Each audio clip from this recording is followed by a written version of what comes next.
तो विनय शाह ने दुबई और दुबई रियल एस्टेट में क्या क्या किया है? रोल्स रॉयस से बड़े बिजनेसमैन ही खरीद सकते हैं, लेकिन दुबई में रियल एस्टेट एजेंट के लिए रोल्स रॉयस खरीदना कोई बड़ी बात नहीं है। प्रॉब्लम दुबई के साथ एक ही है, जो दुबई में रह लिया वो कहीं नहीं रह सकता। मेरे साथ एक हादसा हो गया था, मेरे साथ 2-2.5 मिलियन की चीटिंग हो गई थी। आई लॉस्ट एवरीथिंग, जीरो पे आ गया था मैं। जब आप बिजनेस करते हो तो धोखा मिलेगा ही आपको, ऐसा कभी नहीं होगा कि आप बिजनेस करो और आपको धोखा नहीं मिले। टॉप 5 कंट्रीज जो आपको लगती हैं जिसमें रियल एस्टेट का जो ROI रिटर्न ऑन इन्वेस्टमेंट सबसे अच्छा है? दुबई, वहाँ पे हमने इतना माल बेचा कि शाहरुख खान को हमको अवार्ड देना पड़ गया। अगर आपको रेट करना हो दुबई में डेवलपर्स को, टॉप 5 डेवलपर्स 1 2 3 4 5 5 4 3 2 1 कैसे रेट करेंगे? तो ब्रोकर को हल्के में मत लो भाई, करियर पे फोकस करो, वो ब्रोकर कैसा बना जाए। दुबई में अगर मैं इन्वेस्ट करने जा रहा हूँ, पहली बार इन्वेस्ट करने जा रहा हूँ, तो ऐसा कौन सा एरिया जहाँ मुझे इन्वेस्ट करना चाहिए जहाँ से मुझे ROI अच्छा मिले? ये दुबई में आप कहीं भी इन्वेस्ट करो, आपको 8 से 12% का ROI तो मिलना ही मिलता है। बहुत सारे लोग दुबई में एज अ रियल एस्टेट अपना करियर स्टार्ट करना चाहते हैं। क्या क्या अपॉर्चुनिटी है? अगर कोई अपना रियल एस्टेट बिजनेस स्टार्ट करना चाहता है तो कितना कमा सकता है? शॉर्ट में आप प्लीज बताइए। जितना बड़ा आप कंटेनर ले जाओगे उतना बड़ा आप पैसा निकाल सकते हैं। क्या पूरा दुबई सिर्फ रियल एस्टेट पे चल रहा है या कुछ और भी है? दुबई में ज़्यादा पैसा ब्रोकर कमाते हैं या डेवलपर? डेवलपर्स ऑब्वियसली, हम तो क्या कमाते हैं, पीनट्स। दुबई एक ऐसी जगह है जहां पे शाहरुख खान से लेके अंबानी तक ने रियल एस्टेट में इन्वेस्ट किया हुआ है। एक ऐसी जगह जिसने रियल एस्टेट के पर्सोना को ही चेंज कर दिया। एक ऐसी जगह जिसने रियल एस्टेट एजेंट्स को एक नया आयाम देने को मजबूर कर दिया। जी हाँ, आज हम लोग बात करेंगे दुबई रियल एस्टेट के पूरे प्रोग्राम की। दुबई में क्या होता है, प्रॉपर्टीज को कैसे डील किया जाता है, और आप अगर दुबई के अलावा भी पूरी दुनिया में रियल एस्टेट एजेंट बनना चाहते हैं तो हमारे पास उसके एक एक्सपर्ट हैं। जी हाँ, दूर के दोस्त दुबई से आज हमारे साथ बैठे हैं इस अरविंद अरोड़ा शो में। सबसे पहले स्वागत कर लेते हैं मिस्टर विनय शाह का। विनय भाई, आपका बहुत बहुत स्वागत है। Thank you so much Arvind भाई, बहुत अच्छा लगा। और बस सबसे पहले तो मैं कॉम्प्लीमेंट देता हूँ, बहुत बढ़िया लग रहे हैं, बहुत स्मार्ट लग रहे हैं आज। और मैंने आपको कॉम्प्लीमेंट पहले भी दिया था, ऑफ द कैमरा आप हनी सिंह के जैसे दिखते हैं। वो मेरा दूर का दोस्त का लुक था। अच्छा, ऐसा है? नहीं, बट रियली मैं जब पहली बार पर्सोना देखा विनय भाई का तो मैंने एक ही बात बोली। आपने अभी इनको कोट पैंट में देख रहे हैं, बेसिकली वो हनी सिंह के पूरे अटायर में थे, पर स्मार्ट लग रहे थे बहुत। Thank you so much. वो कैरी करना बहुत मुश्किल होता है। अच्छा, ऐसा है? हाँ। एजेंडा सेट कर लेते हैं। आज के इस पॉडकास्ट में दुबई के पूरे मार्केट को एक्सप्लोर करेंगे, ना सिर्फ दुबई के मार्केट को बल्कि रियल एस्टेट के मार्केट को भी पूरा एक्सप्लोर करने की कोशिश करेंगे। अगर आप दुबई में या पूरी दुनिया में कहीं भी प्रॉपर्टी बाय करना चाहते हैं तो आपको क्या करना पड़ेगा, उसके सही तरीके को अपनाना बड़ा जरूरी है। तो बिल्कुल एक सही जो बंदा है वो आपके सामने है, जिनको दूर का दोस्त भी हम कहते हैं। बाय द वे, दुनिया कहती है, मैं नहीं, दुनिया कहती है इन्हें दूर का दोस्त। और उसके अलावा रियल एस्टेट में अगर आप एजेंट बनना चाहते हैं या अपना करियर बनाना चाहते हैं तो उसकी अपॉर्चुनिटीज कैसे मिलेंगी आपको, उसके बारे में इस पॉडकास्ट में डिस्कशन करेंगे। एजेंडा सेट है, सबसे पहले एजेंडा सेट है, पर क्या ये जो हमारे जिनके बारे में बात कर रहा हूँ दूर के दोस्त, क्या आपको मदद कर पाएंगे? पहले इनका बैकग्राउंड जान लेते हैं कि इन दोनों चीजों में इनकी क्या एक्सपर्टी है। तो विनय भाई, मेरा पहला सवाल आपसे यही है कि आपको बताना है ब्रीफली कि दुबई में जब आपका नाम जोड़ा जाता है तो विनय शाह ने दुबई और दुबई रियल एस्टेट में क्या क्या किया है? पहले तो मैं बताना चाहूँगा, जो कुछ भी आज मैं हूँ वो भोलेनाथ की कृपा है, माता रानी की कृपा है। जय श्री राम दोस्तों। और आज मुझे दुबई में 8 साल हो गए हैं। मेरी पूरी फैमिली भी दुबई में रहती है। और मैंने बहुत बेसिक तरीके से स्टार्ट किया था, क्योंकि मैं बहुत हम्बल बैकग्राउंड से आता हूँ। एक टाइम ऐसा भी था कि हमारे घर में खाने के लिए पैसे, मतलब खाना नहीं था क्योंकि पैसे नहीं थे। दुबई जब मैं आया तो बाइक बेच के मैं दुबई आया, तो बाइक बेचने से रोल्स रॉयस तक के का सफर वो आसान नहीं था। और एक चीज मैं बता दूं, अगर आप रियल एस्टेट में हो तो बहुत सारे लोग सोचते हैं रोल्स रॉयस से बड़े बिजनेसमैन ही खरीद सकते हैं, लेकिन दुबई में रियल एस्टेट एजेंट के लिए रोल्स रॉयस खरीदना कोई बड़ी बात नहीं है। क्या बात है, ये बात बोली आपने, हिम्मत बढ़ा दी आपने। तो ये देखो, मैं एक बात बताता हूँ यार, रियल एस्टेट की तो बात हम करेंगे ही। मेरा आपके साथ एक जो मेजर टारगेट है, यूथ को एक चीज बताना है कि real estate as a career one of the best option है। करेक्ट। प्रॉपर्टी के तो मैंने बहुत वीडियोस बनाए हैं, प्रॉपर्टी पे तो मैंने बहुत चर्चा करी है और उस पर हम करेंगे भी। लेकिन मैं आपको एक बात बताऊं, हम जिस देश में रहते हैं, इंडिया में, जो हमारी मातृभूमि है, यहाँ पे बहुत, मतलब सब चीजें बहुत अच्छी है, सब बहुत अच्छा है। मैं बता रहा हूँ आपको, मैं दुनिया घूमता हूँ, कंटिन्यूसली ट्रैवल कर रहा हूँ, सब कुछ है, विदेशों में रहता हूँ, सब कुछ है, लेकिन जो इमोशनल अटैचमेंट आपको इंडिया में मिलता है, जो आपको स्पिरिचुअलिटी यहाँ मिलती है, वो आपको कहीं नहीं मिलेगी। और एजुकेशन की अगर मैं बात करूँ, ये भी एक बहुत अच्छी चीज है। हम इंडिया में क्या है ना, जो इंग्लिश बोलता है भाई वो इंटेलिजेंट है, ये इंटेलिजेंट को और स्पीकिंग स्किल्स को मैच कर देते। शायद मेरी इंग्लिश भी इतनी अच्छी नहीं है, करेक्ट। और जब मैं गया था तब बिल्कुल भी नहीं थी। आज दुबई में 190 देशों के लोग रहते हैं, उनसे बात करनी होती है, तो communication skills you have to grow, there is no other option, you have to develop your skill set. But मेरा आज भी मानना ये है, स्किल सेट आप सेल्स में बढ़ाओ, आप बिजनेस में बढ़ाओ, तब फायदा होगा। अब इसमें आप समझो एजुकेशन में अपने साथ क्या प्रॉब्लम आ रही। इंडिया में आप किसी को बोलोगे कि भाई क्या करना चाहता है, डॉक्टर, इंजीनियर, लॉयर, सीए, ये 2 4 5 चीजें। कभी आपने सुना कि कोई को रियल एस्टेट एजेंट बनना है? नहीं। कौन बनता है? जो 10वीं फेल है, जो 12वीं फेल है, या जो गलती से आ गया। जैसे मैं गलती से रियल एस्टेट में चलेगा, क्योंकि मुझे ये था, जब मेरे पास कुछ नहीं था, मैं सब कुछ खो चुका था इंडिया में, मेरे पास 50 लाख का कर्जा था, फादर की हेल्थ खराब थी, नहीं हो रहा था चीजें, तो मेरे पास में दुबई से एक अपॉर्चुनिटी आई। मैंने बोला जो मिल रहा पकड़ ले भाई। करेक्ट। रियल एस्टेट में घुसा, और आज 8 साल हो गए। और आज मैं आपको एक बात बताऊं, सिर्फ रियल एस्टेट नहीं कर रहा हूं मैं, काफी सारी चीजें कर रहा हूँ। न्यू हाइट्स हमारी ग्रुप ऑफ कंपनीज का नाम है, न्यू हाइट्स। इसमें हमारे पास आता है न्यू हाइट्स रियल एस्टेट, जो सबसे बड़ी कंपनी हमारी, आज दुबई की fastest growing real estate company है, one of the top real estate company है न्यू हाइट्स रियल एस्टेट। और जितना तेजी से हमने काम किया है, आज वर्ल्ड वाइड लोग जानते हैं। हमारा काम ना सिर्फ दुबई में चल रहा है, बल्कि हम पूरे यूएई में प्रॉपर्टी बेचते हैं। बढ़िया। तो अगर मैं आपको संक्षेप में पूछूं, एकदम एक्सप्लिसिटली आप अगर आपको बताना पड़े कि विनय शाह और विनय शाह की न्यू हाइट्स कंपनी इन इन इन इन चीजों में काम करती है, वो एक बार आप गिना दीजिए। देखिए, न्यू हाइट्स जो है, होल्डिंग बाद में बना, पहले न्यू हाइट्स रियल एस्टेट आया। 2.5 साल पहले हमने स्टार्ट किया कंपनी, और 3 साल होने आ गए अभी। 3 साल पहले हमने स्टार्ट किया, और आज one of the fastest growing company बन गई है। बहुत सारे अवार्ड्स है, सब कुछ है।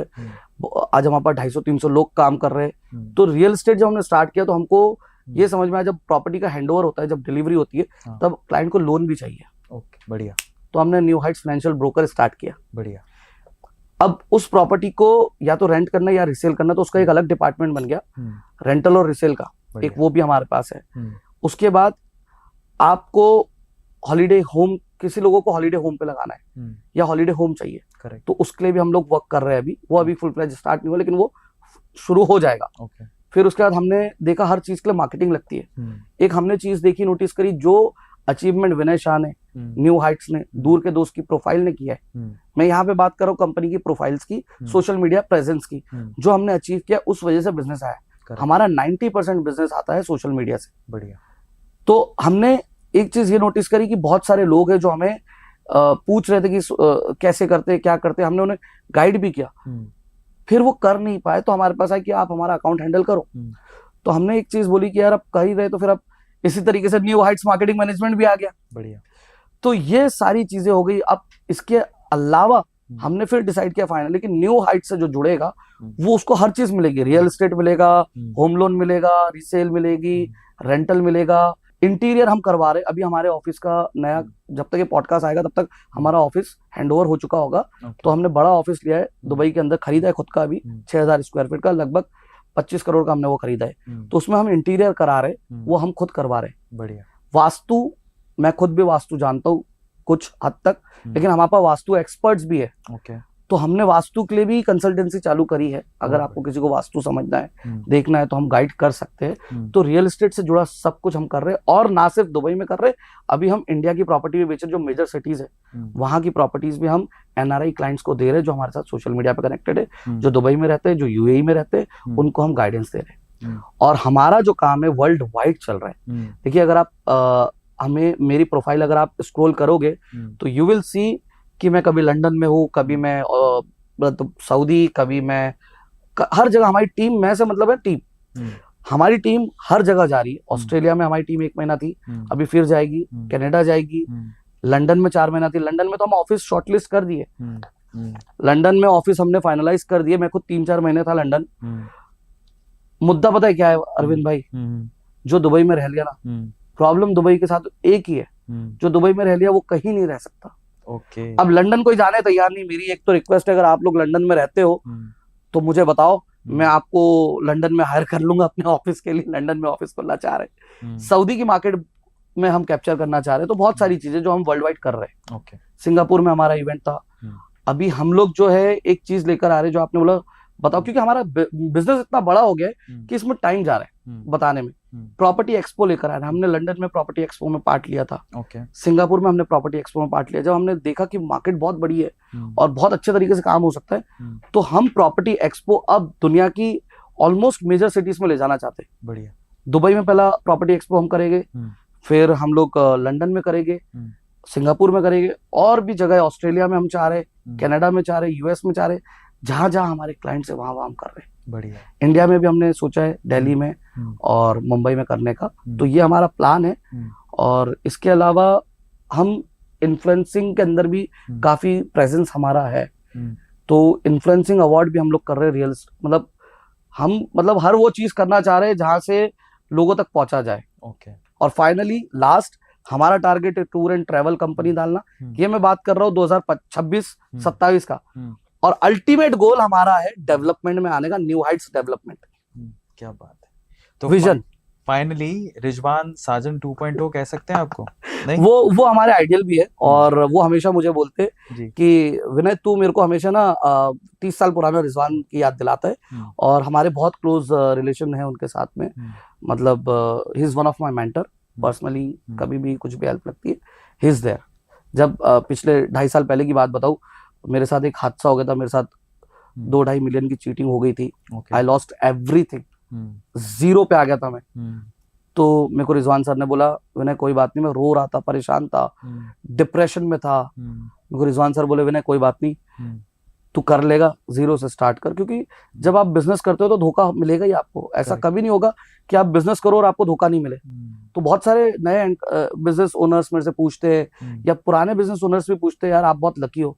लकी नहीं हो भाई, मैं मेहनत ज्यादा करता हूँ, इसलिए मैं लकी ज्यादा हो जाता हूँ। करेक्ट। कि धोखा तो मेरे साथ भी बहुत होता है। फिर उसके बाद कई लोग जो जिनको आपने जीरो से हीरो बनाया, सबसे पहले वो आपकी बजाएंगे। तो यू हैव टू रेडी। अगर आप धंधा कर रहे हो भाई, तो चारों तरफ से बजाने के लिए रेडी रहो कि आपकी बजेगी। अपनी पीठ को मैं ये बोलता हूँ, कछुए की पीठ कर लो, कि कोई कितने भी तीर मारे आपको फर्क नहीं पड़ना चाहिए। और हमारी एक मूवी आई थी, शॉर्ट फिल्म आई थी बाय द वे, जिसका नाम था ब्रोकर, एक दास्ता दलाल की, शायद आपने देखी हो।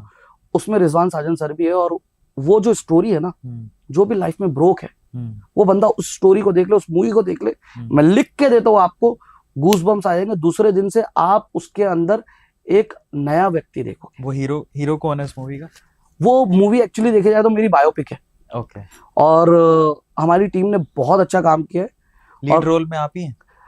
जो पुराना लीड रोल है, अमन सिंह करके एक लड़का है, हमारी कंपनी में है, बहुत अच्छा लड़का है।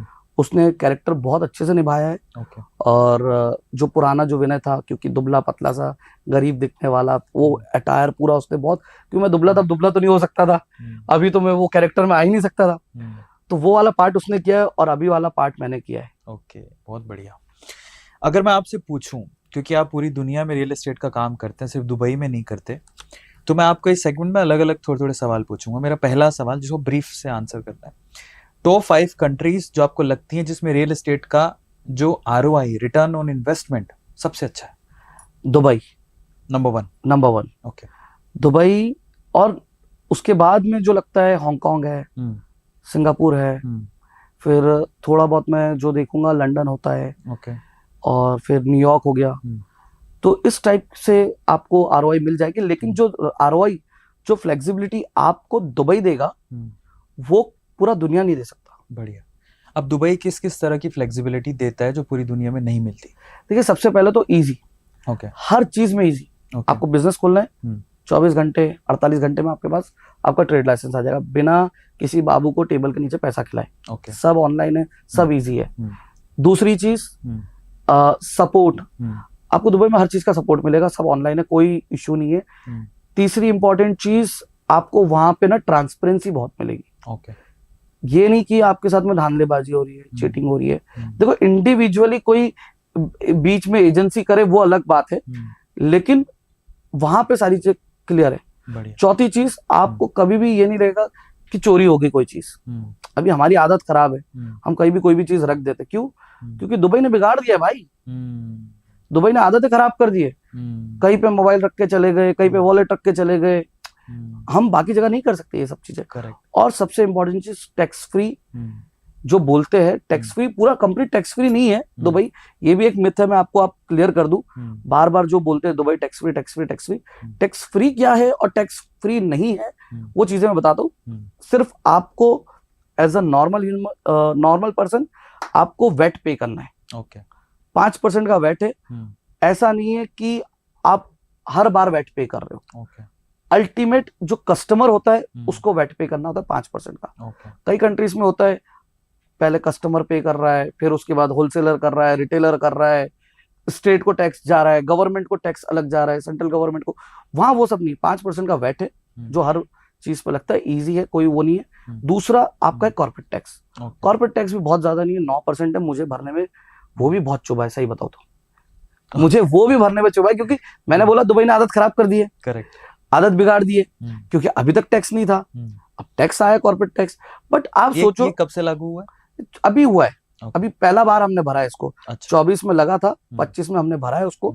और देखो आप कंपेयर करो taxation world wide, corporate tax 25%, 30%, 40% depend करता है कंट्री टू कंट्री। तो वो आपको सारी फैसिलिटी दे रही है। जैसे आप बोलते हो दूसरी कंट्रीज के अंदर हम लोग को बहुत अच्छा लगता है कि यार यूके है, यूरोप है, कनाडा है, ये है वो है। मैं किसी की निंदा नहीं कर रहा हूँ, मैं किसी की बुराई नहीं कर रहा हूँ, मैं सिर्फ अपना पार्ट रख रहा हूँ कि भाई मुझे गवर्नमेंट फैसिलिटीज नहीं चाहिए। मेरे को इंश्योरेंस है मेरे पास, मैं खरीद सकता हूँ। मुझे मेरे बच्चों को मेरी मर्जी के स्कूल में डालना है। मेरे को जरूरत नहीं कि गवर्नमेंट स्कूल फीस पे करे, हॉस्पिटल बिल पे करे, क्योंकि भाई वो क्या हो रहा है ना, वो मेरे से 50% टैक्स ले रहे हैं। करेक्ट। तो मेरे पास भाई, मेरी अगर नुकसान हो गया कौन भरेगा? सही बात। मैं बिजनेस ओनर हूँ, पैसा मेरे को ही भरना है भाई, नुकसान हुआ तो। लेकिन प्रॉफिट हुआ तो मेरे को, ये लो सर 30%, 40%, 50% ये आपका। करेक्ट। ये चुभता है। मैं बताया जैसे 9% भी मुझे चुभा। फिर उसके अलावा कैपिटल गेन टैक्स आ गया। प्रॉपर्टी मैंने खरीदी आज, जैसे वर्ल्ड वाइड कहीं भी आप प्रॉपर्टी खरीदो, आप भाई प्रॉपर्टी आदमी क्यों खरीदता है? प्रॉफिट हो इसलिए खरीदेगा। करेक्ट। ऑब्वियस उसका इंटेंशन क्लियर है। करेक्ट। जब वो प्रॉफिट हो गया तो फिर गवर्नमेंट आगे लाओ भैया टैक्स दो। तो दुबई में वो नहीं है। दुबई में सिर्फ 2 टैक्स है। एक है अपना वेट और एक है अपना कॉर्पोरेट टैक्स 9%। उसके अलावा कोई भी प्रॉफिट हो, किसी भी तरह कोई टैक्स बहुत बढ़िया, इजी है। तो मतलब एंड ऑफ द डे आज हम प्रॉपर्टी बेच रहे हैं, हमको वेट पे करना पड़ता है, बट वेट हम नहीं पे कर रहे, वो अल्टीमेट आगे से पे होके आ रहे हैं। ओके। हम सिर्फ भर रहे हैं। आपको बहुत सारे अवार्ड्स भी मिले हैं, मैंने सुना है शाहरुख खान तक से अवार्ड मिले हैं, उसके बारे में थोड़ा बताइए। मेरा ना ड्रीम था। ओके। मतलब अगर आप देखो मेरे रोल मॉडल कहीं ना कहीं शाहरुख खान भी है, क्योंकि जैसा वो बोलते हैं ना वैसा मैं फॉलो करता हूँ। बढ़िया। कि अगर आपको सक्सेसफुल आदमी बनना है तो आपको सोना नहीं है, आपको खाना नहीं है, आपको पीना नहीं है, आपको मतलब सब कुछ मैं फॉलो करता हूँ। हार्ड वर्क करना है, जो भी है वो सब कुछ। कोई भी चीज, जैसे वो मैंने अभी लाइन बोली, जितना मैं मेहनत करता हूँ उतना मैं लकी होते जाता हूँ, वो भी शाहरुख खान की लाइन है। अच्छा। तो Shahrukh Khan as a Bollywood actor मुझे उतना इम्प्रेसिव नहीं है, उतना मैं उनके लिए उतना बड़ा फैन नहीं हूँ, लेकिन as a business owner, as a mindset मुझे वो बहुत पसंद है, मैं फॉलो करता हूँ। वो एक सक्सेस, और उनसे अवार्ड मिलना वो मेरे लिए लाइफ में बहुत बड़ा अचीवमेंट था। और अगेन उस अवार्ड के लिए हमें क्या करना पड़ा बताइए। हमें एक्चुअली देखिए, शाहरुख खान से अवार्ड उन सब लोगों को मिला है जिन्होंने शाहरुख में बहुत अच्छा माल बेचा है। डेन्यूब वाला। ओके। तो शाहरुख बाय डेन्यूब करके एक बिल्डिंग आई है, प्रोजेक्ट आया, बहुत शानदार प्रॉपर्टी है। हमने उसके अंदर we are one of the top seller there. Danube में हमेशा से रहे, डमैक में रहे, और भी डेवलपमेंट्स में हम लोग रहे। दुबई के ऑलमोस्ट 15-20 डेवलपर्स है जिसमें हम टॉप सेलर्स रहे। जो टॉप डेवलपर्स है उनकी बात करो, तो वहां पे हमने इतना माल बेचा कि शाहरुख खान को हमको अवार्ड देना पड़ गया। और ये मेहरबानी हुई रिजवान साजन सर की तरफ से, बस और कुछ नहीं। तो अगर मैं आपसे सवाल पूछूं अब, क्योंकि दुबई की आप इतनी बातें कर रहे हो और आप दुबई को नंबर 1 कहा है, मुझे भी अच्छा लगता है, मैं गया हूं दुबई, सो दुबई में आपको टॉप 3 एरियाज बताने जहां पर अभी किसी को इन्वेस्ट अगर करना हो तो दुबई में वो एरियाज है वहां पर बहुत अच्छा आरओआई मिलेगा। टॉप 3। देखो, सबसे पहले तो मैं बताऊंगा, आप मैरीटाइम सिटी मेरे लिए है एक एरिया जहाँ पे आपको कोस्टल लाइन मिल रहा है, मैरीटाइम सिटी। जी, सी फेसिंग अपार्टमेंट्स मिल रहे हैं, प्रॉपर्टीज मिल रही है और काफी सारे डेवलपर्स वहां पर है। दूसरा मैं आपको बताऊंगा दुबई साउथ के तरफ, दुबई साउथ ग्रो कर रहा है काफी, क्योंकि वर्ल्ड का सबसे बड़ा एयरपोर्ट आ रहा है, अल मक्तूम एयरपोर्ट, तो वहां पे आप कर सकते हो इन्वेस्ट। तीसरा मैं बोलूंगा, तीसरा मैं नाम नहीं लूंगा, देखो नॉर्मली आप डाउनटाउन मरीना बोलोगे, वो बहुत पुराना हो चुका है, वो सब जा चुका है। मैं बोलूंगा आप अपने आप को ओपन रखो। आप मुझे बताओ कि आपको चाहिए क्या, फिर मुझ पे छोड़ दो। मैं, आपको पैसा कमाना है, प्रॉफिट कमाना है, मेरे पे छोड़ दो। वैसे एक बिन कसिनो भी आ रहा है दुबई में, तो रसल खेमा का काफी नाम हो रहा है, उसके बारे में थोड़ा बताइए। देखिए, रासल खेमा एक एमिरेट्स है, जैसे मैंने बताया यूएई जो है एक संगठन है, यूनाइटेड अरब एमिरेट्स। तो जब 7 एमिरेट्स मिले तो एक कंट्री बना, जिसके अंदर आबू धाबी लीड कर रहा है। आबू धाबी सबसे बड़ा पोर्शन है, 84% बिलोंग्स टू आबू धाबी। ठीक है, ये शायद आपको नहीं पता होगा, नई चीज है। 84% आबू धाबी का है। ऑयल एंड गैस भी आबू धाबी के पास है। बाकी एमिरेट्स के पास में, दुबई के पास ऑयल एंड गैस नहीं है। अगर आप जीडीपी की बात करो, लेस देन 1% है 2025 के अंदर, जीडीपी के अंदर कंट्रीब्यूशन ऑयल एंड गैस का। तो हर किसी को अपना कुछ ना कुछ तो करना पड़ेगा भाई।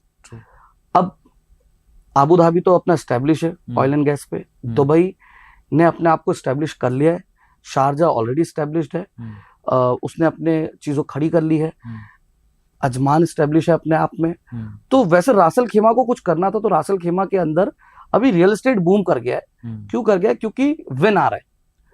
अभी आप कसिनो बोल रहे हो, मैं बोलता हूँ गेमिंग रिसोर्ट, तो वो बहुत सारी चीजें, और मैं इसीलिए एक्सपीरियंस करने के लिए वो कैसा होगा, क्या होगा, मैं लंदन में कसिनो गया, मैं जॉर्जिया में कसिनो गया, और मैं सिंगापुर में अभी कसिनो गया हूँ, और थाईलैंड में नहीं गया था मैं। हाँ, 3 जगह मैं कसिनो गया हूँ। तो ये 3 जगह पिछले 3-4 महीनों में मैं कसिनो देख कर आया हूँ, घूम कर आया हूँ, फील लेकर आया हूँ। मुझे सबसे ज्यादा अच्छी वाइब लगी कसिनो की सिंगापुर की। बहुत बड़ा था, बहुत अच्छा था, और तब मेरे को ये समझ में आया कि क्यों लोग आ रहे, हो रहा है, तो वो डेवलप हो रहा है। तो देखिए, सबका अपना अपना रोजी रोटी है भाई, कुछ ना कुछ तो करना पड़ेगा। एक जैसे आप घूमे, तो मैं आपको एक जगह का सजेशन दूंगा, वहां पे जरूर जाओ अगर आपको रियल फील लेनी है कसिनो की। वो है मोराको। काफी दुनिया भर के जो रिच लोग हैं वहां पे अपनी यॉट लेके आते हैं, पार्क करते हैं, और वहां पर खूब कसिनो, खूब जुआ खेलते हैं। गए हैं कभी? गैम्बलिंग करते हैं? नहीं, मैं नहीं गया, बट अब आप बोल रहे हो तो मैंने शेंगेन वीजा भी अप्लाई किया ही है, तो मैं जाऊंगा। That's a rich of the richest. तो देखते हैं। बहुत ही बढ़िया जगह है, मेरी बड़ी जाने की इच्छा है। मोनाको बता रहे हो आप, राइट? बहुत महंगी। अगला सवाल मैं आपसे पूछूंगा, दुबई रिलेटेड ही है। अगर आपको रेट करना हो दुबई में डेवलपर्स को, टॉप 5 डेवलपर्स, 1 2 3 4 5 5 4 3 2 1, कैसे रेट करेंगे? देखिए, मैं रेटिंग पे तो नहीं जाऊंगा, क्योंकि उसका रीजन समझो। रेटिंग का पैरामीटर क्या है? बहुत सारे लोग रेटिंग दे देते, मेरा पैरामीटर अलग है, आपका पैरामीटर अलग है। आपके पास बहुत पैसे है भाई, आप जाके इमार के अंदर कोई विला खरीद लोगे, इमार इज द मार्केट लीडर। मेरे पास पैसे नहीं है भाई, मेरे लिए तो फिर कोई छोटा मोटा डेवलपर ही बड़ा डेवलपर हो गया, वही सबसे बड़ा है भाई। तू दिला दे भाई, तेरे पास जो है। तो ये जो कॉन्सेप्ट चलता है ना रेटिंग का हर जगह मुझे लगता है नहीं होना चाहिए, उसमें मैं रेटिंग नहीं दूंगा। आप मेरे से पूछो कौन कौन से डेवलपर्स अच्छे क्या है, मैं बता देता हूँ। सबसे बड़ा डेवलपर जो मेरा फेवरेट है, एमआर, मार्केट लीडर है, बुर्ज खलीफा बनाया है। बुर्ज खलीफा मैं अपने लाया भी हूँ, और इसी बुर्ज खलीफा में मैंने अपार्टमेंट्स बेचे भी है, और इंडियंस को बेचे हैं। और आपको एक बात बताओ, एक अपार्टमेंट तो मैंने इंडियन ब्रोकर को बेचा है। अच्छा। हाँ, तो इंडियन, सिर्फ Dubai real estate agent Dubai में जाकर रोल्स रॉयस नहीं खरीद सकता, इंडिया में रह के ब्रोकर दुबई में बुर्ज खलीफा में अपार्टमेंट भी खरीद सकता है। तो ब्रोकर को हल्के में मत लो भाई, करियर पे फोकस करो, ब्रोकर कैसा बना जाए उस पे आएंगे, उस पे आ ही रहे हैं हम लोग। तो एक एमआर हो गया। फिर जो मेरा पर्सनल फेवरेट है, जहां पे मैंने खुद ने 5-6 प्रॉपर्टी ले रखी है, दैट इज दमाक। तो डमैक प्रॉपर्टीज हो गया एक, वो मुझे बहुत पर्सनली पसंद है। और उसमें अभी रिसेंटली आलिया भट्ट और रणबीर कपूर आए थे, वहां पे भी हम टॉप एजेंसी में आते हैं, तो उनसे भी मिलना हुआ उसी वजह से। तो डमैक नंबर 1 प्राइवेट डेवलपर है, ना सिर्फ दुबई में बल्कि पूरे जीसीसी में। पूरे गल्फ में, और उनके प्रोजेक्ट्स लंदन में भी है, यूएस में भी लेकर आ रहे हैं, तो बहुत सारी चीजें हैं। लंदन के प्रोजेक्ट्स पे मैंने वीडियो भी बनाई है डमैक के, क्योंकि मैं लंदन में भी हम लोग काम कर रहे हैं उस हिसाब से। उसके बाद फिर मैं बात करूंगा शोभा की, बिंगाती की, डेन्यूब की, अजीजी भी आप काउंट कर सकते हो, बड़ा डेवलपर है। रेपोटाज एक बहुत अच्छा डेवलपर है, जो मेरे को लगता है पर्सनली, मैंने रेपोटाज में भी प्रॉपर्टी खरीदी हुई है। मैं इसलिए बता रहा हूँ कि मैंने इसमें प्रॉपर्टी खरीदी है, इसमें प्रॉपर्टी खरीदी, क्योंकि देखो एज अ एजेंट जब मैं 8 साल से काम कर रहा हूँ, as a real estate company, as a mortgage company, as a advisor, मैं एक्सपर्ट काम कर रहा हूँ। अगर मैंने प्रॉपर्टी खरीदी है कुछ डेवलपमेंट्स में, तो मैंने कुछ सोच समझ के खरीदी होगी। रेपोटाज के अंदर आपको टाउन हाउस के रेट, अपार्टमेंट के रेट पे आपको टाउन हाउस मिल जाता है, पेमेंट प्लान बहुत फ्लेक्सिबल मिल जाते हैं। तो दुबई में ना, मैं आपको एक और चीज बताऊंगा इसके बाद में, टॉप डेवलपर्स के बाद में एक नखील है। नखील मास्टर डेवलपर आप बोल सकते हो वहां पे। मिराज और डीपी पहले होते थे, अब वो नखील में मर्ज हो गए। तो ये कुछ डेवलपर्स है। एलिंगटन की बहुत लोग बात करते हैं, एलिंगटन एक है, और काफी सारे डेवलपर्स है। मेरे लिए तो सारे अच्छे हैं भाई। आपको फिल्म फेयर अवार्ड भी मिले हैं, ये बड़ा इंटरेस्टिंग था मेरे लिए। दो फिल्म फेयर अवार्ड, मतलब film fair award generally actors, producer, singers, उनको मिलते हैं, राइट। तो ये मेरे से ना बहुत हर बार ये सवाल पूछा जाता है। पहले तो ये बताओ, ये आपको बताता कौन है? आपने रील्स देखा क्या? कहाँ देखा आपने? मैंने रील्स में देखा आपको। ओके। तो ये जो है फिल्म फेयर का एक नया डिवीजन चालू हुआ था, वर्टिकल चालू हुआ था 2023 में, middle east film fair, middle east. तो वहां पे इन्होंने स्टार्ट किया था for the first time influencers को अवार्ड देना। तो वहां पे कैटेगरीज आई थी। तो वहां पे ना सिर्फ मुझे अवार्ड मिला, बाकी मेरे जैसे कई लोग हैं, और पहली बार ये मुझे बहुत अच्छा लगा। जैसे मैं मुहिम चलाता हूँ कुछ चीजों की, उसमें एक इन्फ्लुएंसर अवार्ड की भी एक मुहिम है जो मैं करने जा रहा हूँ अभी कुछ दिनों में। मैं करना चाह रहा हूँ, पिछले 6 महीने से कर इसलिए नहीं पा रहा हूँ क्योंकि मेरे पास टाइम नहीं मिल रहा है। ऊपर वाला धंधा इतना दे रहा है कि मैं उस पर सब काम नहीं कर पा रहा हूँ, और मेरे को काम करना है अच्छा। तो फिल्म फेयर अवार्ड में ना कैटेगरीज बन गई थी सारी। तो रियल एस्टेट कैटेगरी में मेरे को वहां पे अवार्ड मिला था, और ना सिर्फ 23 में मिला, 24 में भी मिला, दोनों एडिशन में मिला है। और किसके हाथों से मिला आपको अवार्ड? दोनों बार हमारे रोल मॉडल रिजवान साजन सर, उनके हाथों से मिला, क्योंकि वही डेन्यूब ने इसको स्पॉन्सर किया था। तो डेन्यूब के पास ही था वो फिल्म फेयर, अभी शायद किसी और के पास है। अब थोड़ा, क्योंकि आपने कहा कि ब्रोकर ना सिर्फ रोल्स रॉयस खरीद सकता है बल्कि बुर्ज खलीफा में फ्लैट भी ले सकता है, तो हम उस टॉपिक पर आते हैं जी। लेकिन उससे पहले एक छोटा सा सवाल मैं पूछूंगा कि जो दुबई में प्रॉपर्टी ले रहा है, उसको साल भर में, हम लोग 1 साल में, 3 साल में और 5 साल में क्या आरओआई एक्सपेक्ट कर सकता है वो? देखिए, आरओआई से डिपेंड करता है आप चाहते क्या हो। रेंटल आरओआई चाहते हो, या आपने जो इन्वेस्ट किया है वो पैसा प्रॉफिट चाहते हो, मैटर करता है। अब अगर रेंटल की बात करूं पहले में, तो रेंटल 8 से 12% के बीच है। ओके, जो कि बहुत ज्यादा है, कि इंडिया में 3% है मुश्किल से। और ये टैक्स फ्री है। बढ़िया, टैक्स फ्री है। अब आप, मेरा कहना ये है, अगर आप किसी को रेंट पे अपना प्रॉपर्टी देते हो 7 साल के लिए, तो 7 साल में आपका प्रॉपर्टी फ्री हो गया, क्योंकि हर साल रेंट भी बढ़ता है। करेक्ट। अगर आप 8% से भी स्टार्ट करोगे तो हर साल 10% उसके अंदर बढ़ेगा। करेक्ट। तो 7 साल में एज अ कैलकुलेशन आपका प्रॉपर्टी फ्री हो जाएगा। करेक्ट भाई, एक बात बोलता हूँ, मेरा कैलकुलेशन ऊपर नीचे हो सकता है कभी कभार, थोड़ा बहुत नंबर्स ऊपर नीचे आगे पीछे हो सकते हैं, क्योंकि दिरहम और ये वो सब करेंसी एक्सचेंज ये वो सब चीज रहती है। तो पकड़ मत लेना मेरा कि भाई तुमने ये बोला था, मतलब ऑन एन एवरेज अगर समझा। हाँ, थोड़ा एवरेज लेके चलना, थोड़ा सा कंटिजेंसी लेके चलना, क्योंकि एक बीच में एक पॉडकास्ट मैंने देखा था जिसमें कैलकुलेशन पे बात है, मेरी वैसी नहीं होगी, मेरी स्ट्रेट होगी, सिंपल होगी। आई एम वेरी बेसिक और सिंपल आदमी। तो 8 से 12% आपको, अगर कैलकुलेशन समझू, किसी ने 1 करोड़ इन्वेस्ट किया है तो वो सालाना उसको 8% रिटर्न मिल जाएगा। 8% तो आप लिख के ले लो, 8% मिल जाएगा। 8%, 12%। अब इसको 20% कैसे बनाना है वो मैं बताऊंगा इसके बाद में। एक तो हो गया आरओआई, आरओआई आपका आ गया। दूसरा आ गया, आप रेंटल आरओआई बता दिया। दूसरा आरओआई होता है आपका कि आपने प्रॉपर्टी खरीदी ऑफ प्लान में, और उसको जब बेची, या जब भी आपने प्रॉपर्टी खरीदी और उसको बेची, तो उससे पैसा कितना रिटर्न आया आपका। तो मेरा हमेशा ये कहना होता है कि आप, जब भी क्लाइंट आता है मेरे को एक चीज पूछता है कि विनय भाई, मेरे को तो ready to move in property दिला दो, मेरे को रेंटल आज से चालू हो जाना चाहिए। अच्छा। मैं बोलता हूँ, आपका पर्पस क्या है? मैंने आपको बोला ना, आपने मेरे से एक सवाल पूछा कि टॉप 3 एरियाज बताओ, मैं उस पर नहीं जाता। आपने बोला कि मेरे को रेटिंग बताओ, मैं उस पर नहीं जाता। मैं बोलता हूँ आप मेरे को अपना पर्पस बताओ, मैं आपको सॉल्यूशन दूंगा, बिकॉज मेरे पास हर चीज की दवाई है। अब आपने बोला भाई मेरे को पैसे बनाने, सिंपल सी बात है, कोई बात नहीं, आपको पैसे बनाने, तो आप ऑफ प्लान में इन्वेस्ट करो। जो कि अंडर अंडर कंस्ट्रक्शन है, जो अब भी लॉन्च हुआ है। करेक्ट, काफी अच्छी चीजें बताई विनय भाई आपने। अब मुझे आप ये बताइए कि दुबई में अगर मैं इन्वेस्ट करने जा रहा हूँ, पहली बार इन्वेस्ट करने जा रहा हूँ, तो ऐसा कौन सा एरिया जहां मुझे इन्वेस्ट करना चाहिए, जहां से मुझे आरओआई अच्छा मिले, और कितना आरओआई मैं एक्सपेक्ट कर सकता हूँ? ये दुबई में आप कहीं भी इन्वेस्ट करो, आपको 8 से 12% का आरओआई तो मिलना ही मिलना है। ये रेंटल की बात कर ये रहे हैं? रेंटल आरओआई की बात करो। देखो, अच्छा। आरओआई दो टाइप की होती है, एक रेंटल होती है और एक आपका जो आप प्रॉफिट कमाते हो, जो प्रॉपर्टी खरीदते हो बेचते हो, वो उसमें भी आता है। ओके। अब मुद्दा ये नहीं कि आप कहाँ इन्वेस्ट करो तो पैसा बनेगा, किस डेवलपर में इन्वेस्ट करो तो पैसा बनेगा।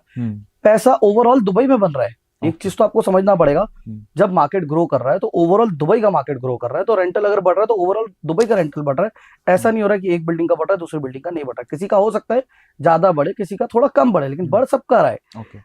मुद्दा ये है कि आप क्या चाहते हो। मेरा सवाल ये है कि आपको क्या रेंटल रिटर्न चाहिए। कई लोग आते हैं मेरे पास जो बोलते हैं कि भैया मुझे डे 1 से रेंटल चाहिए। अब आपने बोला कि मेरे को 1 करोड़ रुपए में प्रॉपर्टी दिला दो, मेरे को कल से रेंट आना चालू हो जाए। आप बोल रहे हो कि 8%, 10%, 12% की आरओआई आती है, तब मैं आपको बोलूंगा भाई 8% तक के मैं शायद ट्राई कर सकता हूँ आपके लिए, लेकिन आपके लिए 5 से 6% के आसपास की आरओआई आएगी। अब आप बोलोगे आपने अभी थोड़ी देर पहले बोला था 8 से 12%, अब 5-6 पे आ गए। मुद्दा वो नहीं है, बात ये एंट्री और एग्जिट की पॉइंट देखना पड़ती है आपको कि आप एंट्री किस लेवल पे कर रहे हो। आपने बोला 1 करोड़ रुपए आपने लगाना है और डे 1 से रेंटल चाहिए, तो भाई रेडी प्रॉपर्टी देखना पड़ेगी, और रेडी जब प्रॉपर्टी हो जाती है उसका प्राइस बढ़ जाता है। तो एक ही अपार्टमेंट है जिसका आरओआई अलग अलग आएगा। For example A, B, C 3 लोगों ने प्रॉपर्टी खरीदी है, सेम बिल्डिंग में सेम फ्लोर पे अपार्टमेंट खरीदा, सेम व्यू के साथ में, तीनों का आरओआई अलग होगा। कैसे? बहुत ट्रिकी है, बहुत ध्यान से समझना, तब आपको समझ में आएगा। ये कैलकुलेशन का खेल है। Real estate it's all about money and calculation. अब इसमें ए ने जो खरीदा लॉन्च पे खरीदा, लॉन्च पे हमेशा प्राइस होती है बेस प्राइस। तो 1 मिलियन दिरहम की खरीदी, इजी लैंग्वेज में 2.5 करोड़ की उसने खरीदी। बी ने जब खरीदी थोड़ा सा लॉन्च के थोड़े बाद, 1 साल बाद 1.5 साल बाद खरीदी, तो उसने लगभग 3 करोड़ की खरीदी। और जो सी है उसने हैंडओवर पे खरीदी, जो लगभग उसने थोड़ा और पैसा बढ़ जाता है, क्योंकि जब हैंडओवर होती है प्रॉपर्टी तब थोड़ा प्राइस बढ़ जाता है। 3.5-4 करोड़ पकड़ लो, आप उसके 4 करोड़ पकड़ लो, तो ये प्राइस बढ़ गई।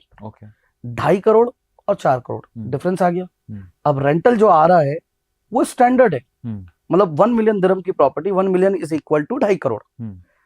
1 मिलियन दिरहम की प्रॉपर्टी जिसने खरीदी उसको भी लगभग 1 लाख, उस बिल्डिंग में रेंटल ही चल रहा है 1 लाख का। तो 1 लाख का रेंट इसको भी आ रहा है, 1 लाख का रेंट उसको भी आ रहा है, बी को भी, और 1 लाख का रेंट सी को भी आ रहा है। तो अगर आप परसेंटेज वाइज में जाओगे, 2.5 करोड़ पे 25 लाख किसको मिले? ए को। करेक्ट। दूसरे को 3-3.5 करोड़ पे जितने पे भी खरीदा उसने, उसको भी 25 लाख मिल रहे हैं, लेकिन उसका आरओई 8% के आसपास हो गया अगर एज अ रेंट। हाँ, रेंटल। और सी ने जो 4 करोड़ की खरीदी प्रॉपर्टी, उसको भी 25 लाख मिलेगा, क्योंकि स्टैंडर्ड रेंटल रहेगा। करेक्ट। तो उसका आरओआई उस टाइम में फिर कम हो जाता है, 6% के आसपास हो गया। तो इस तरीके से रेंटल आरओआई कैलकुलेट होता है। इसलिए मैं हमेशा बोलता हूं कि अगर आप आरओआई की बात कर रहे हो, आप रेडी प्रॉपर्टी चाहते हो, बहुत सारे लोग आते हैं रेडी प्रॉपर्टी चाहिए, कल से रेंट चालू हो जाए, तो फिर ये एक्सपेक्ट मत करो कि रेंटल आरओआई आपकी ज्यादा होगी। अगर आपको 8%, 10%, 12% का आरओआई चाहिए, तो आप लॉन्च पे प्रॉपर्टी खरीदो। अब ये वाला टॉपिक मैंने आपको बताया, इसी में एक और चीज बताता हूँ। ये तो रेंटल की बात होगी, अब प्रॉपर्टी बेचने की बात करते हैं। अच्छा, इसमें एक छोटा सा मेरा सवाल आ गया था, जैसे कि इंडिया में क्या होता है कि प्रॉपर्टी जो डेवलपर होते हैं बेसिकली लॉन्च तो कर देते हैं और टाइमलाइन बता देते हैं कि हाँ 2028 में रेडी हो जाएगा, लेकिन होता नहीं है, 29-30 हो जाता है। क्या दुबई में सब सिस्टम ठीक है? मैं बताता उस पर भी आता हूँ, लेकिन ये वाला टॉपिक में पहले पूरा कवर करता हूँ। तो रेंटल का मैंने आपको कवर करके बताया। ओके। अब आते हैं सेल पे। अब किसी को सेल करना है प्रॉपर्टी, जिसने 1 मिलियन में खरीदी उसको भी, जिसने 1.5 में खरीदी, 1.4 में खरीदी उसको भी बेचना है, और जिसने 1.8 में खरीदी उसको भी बेचना है। तो जिसने मतलब बेस प्राइस पे खरीदा है वो हमेशा प्रॉफिट में रहेगा। कैसे? मैं आपको कैलकुलेशन और बहुत बेसिक एग्जांपल के साथ बताता हूँ। A, B, C 3 ऑप्शन है। अब अरविंद भाई आप आते हो दुबई, मैं तो दिली ख्वाहिश है कि आप आओ दुबई और आप देखो, आप खुद प्रॉपर्टी खरीदोगे।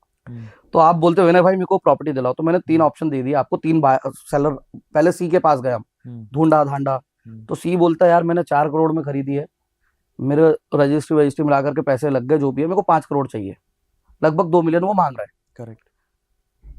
आप बोलते हो विनय भाई और सर्च करो, मैं बोलता चलो और सर्च करता हूँ। तो हम जाते बी के पास, उसने 1.5 मिलियन में खरीदी है, लगभग 3.5 करोड़ के आसपास।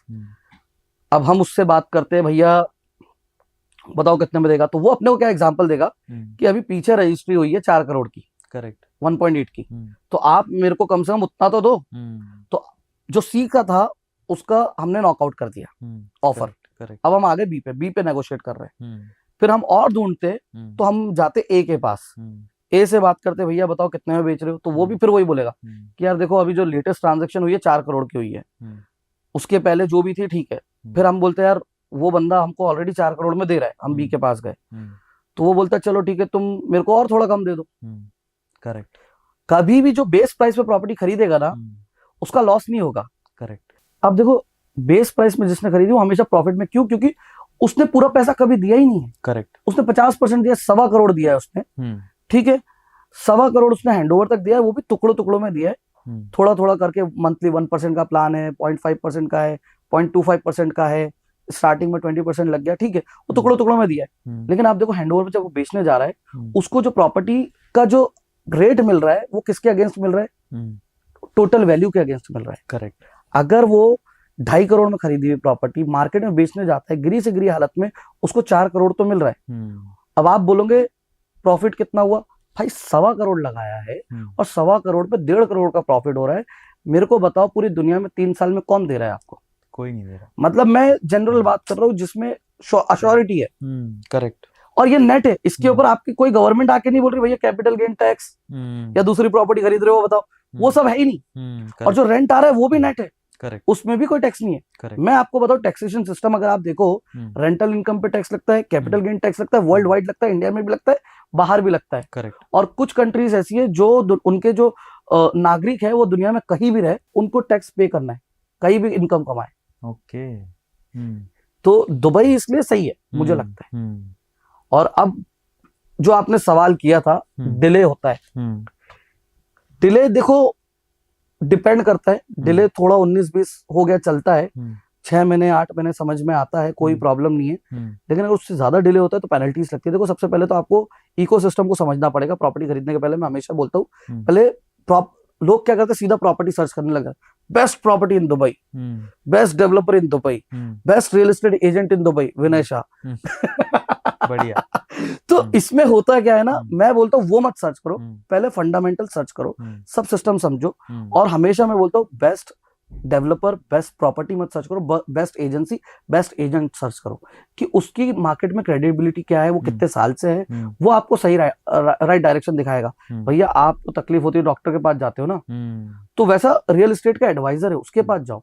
अब होता क्या है कि लोग क्या करते हैं, फूफा से पूछ लिया, ताऊ से पूछ लिया, मेरे दोस्त का भाई दुबई में रहता है, उससे एडवाइस ले लूं। पहले ये तो पूछो उसने कितनी प्रॉपर्टी खरीदी है। करेक्ट। अगर उसने 4-6 प्रॉपर्टी खरीदी तो मैं समझ सकता हूँ, उसने 1 या 2 भी खरीदी तो मैं उसको एडवाइजर नहीं बोलूंगा। मत लो एडवाइस उनसे, राइट एडवाइजर के पास जाओ। अब मैं आपको पहले तो मैं मेरे क्लाइंट को क्या करता हूँ, मेरे क्लाइंट्स क्यों कहीं नहीं जाते, उसका रीजन है। सबसे पहले मैं दुबई समझाता हूँ, दुबई के रूल समझाता हूँ।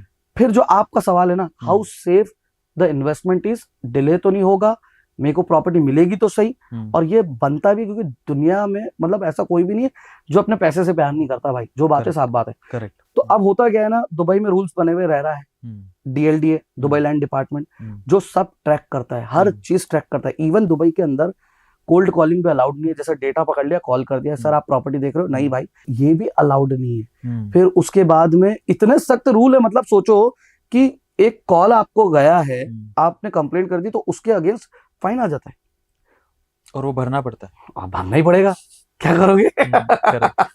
दुकान तो चलानी है भाई, नहीं भी चलानी है तो कंट्री छोड़ने के पहले भरना पड़ेगा, वो फाइन तो भरना पड़ेगा। दुबई ये बहुत सख्त है इन चीजों में। जब एक कॉल पे वो इतना स्ट्रिक्ट एक्शन ले रहे, तो सोचो डेवलपर पे, बिल्डर पे कितना स्ट्रिक्ट एक्शन लेंगे। तो इसमें क्या होता है ना, इनका एक पोर्टल है, मैं बोलूंगा हमेशा हर बंदा उस पोर्टल को डाउनलोड करे। एक एप्लीकेशन है दुबई रेस्ट करके, दुबई रेस्ट। ओके।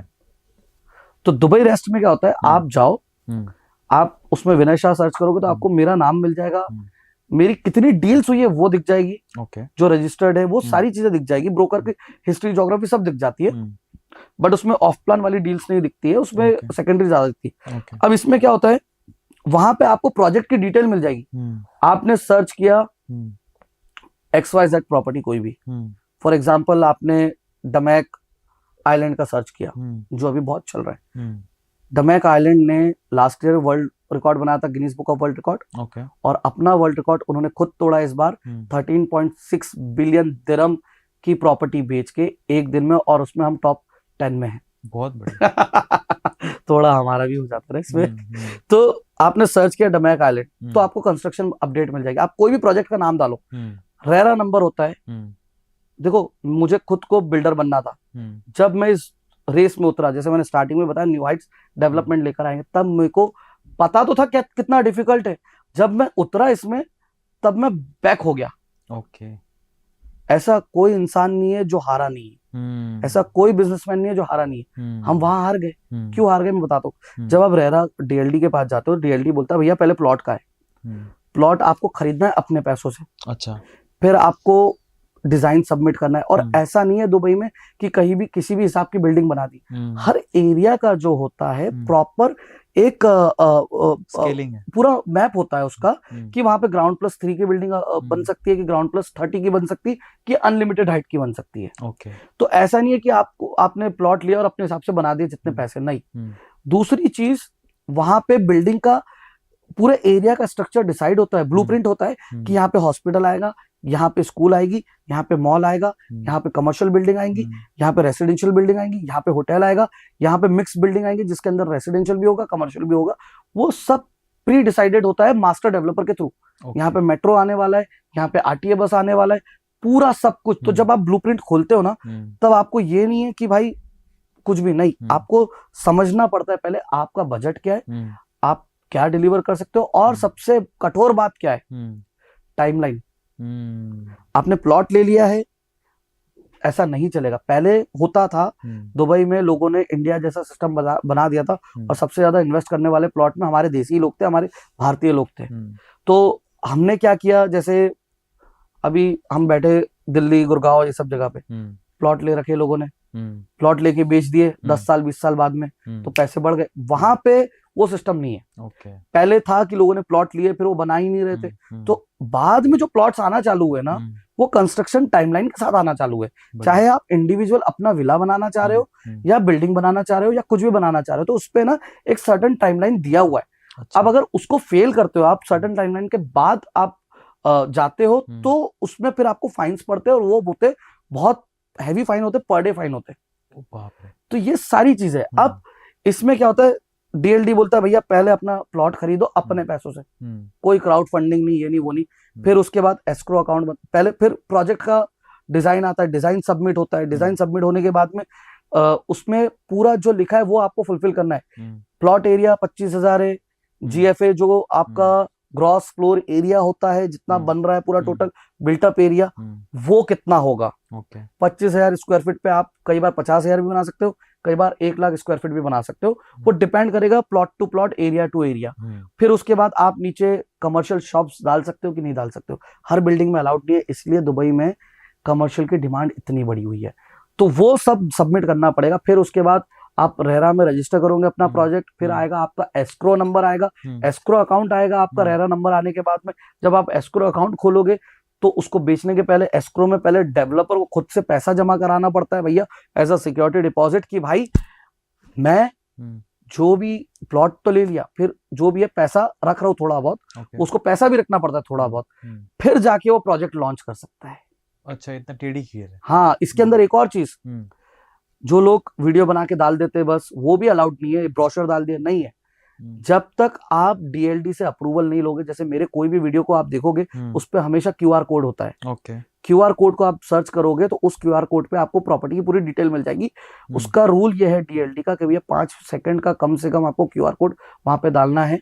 तो ये इंपॉर्टेंट एलिमेंट है। तो वहां पे अच्छा, ऐसा नहीं कि आपने बिल्डिंग बनाई, फॉर एग्जाम्पल आपका क्यूआर कोड लगा दे, नहीं, मैं मार्केट कर रहा हूं, मुझे मेरा क्यूआर कोड डालना है।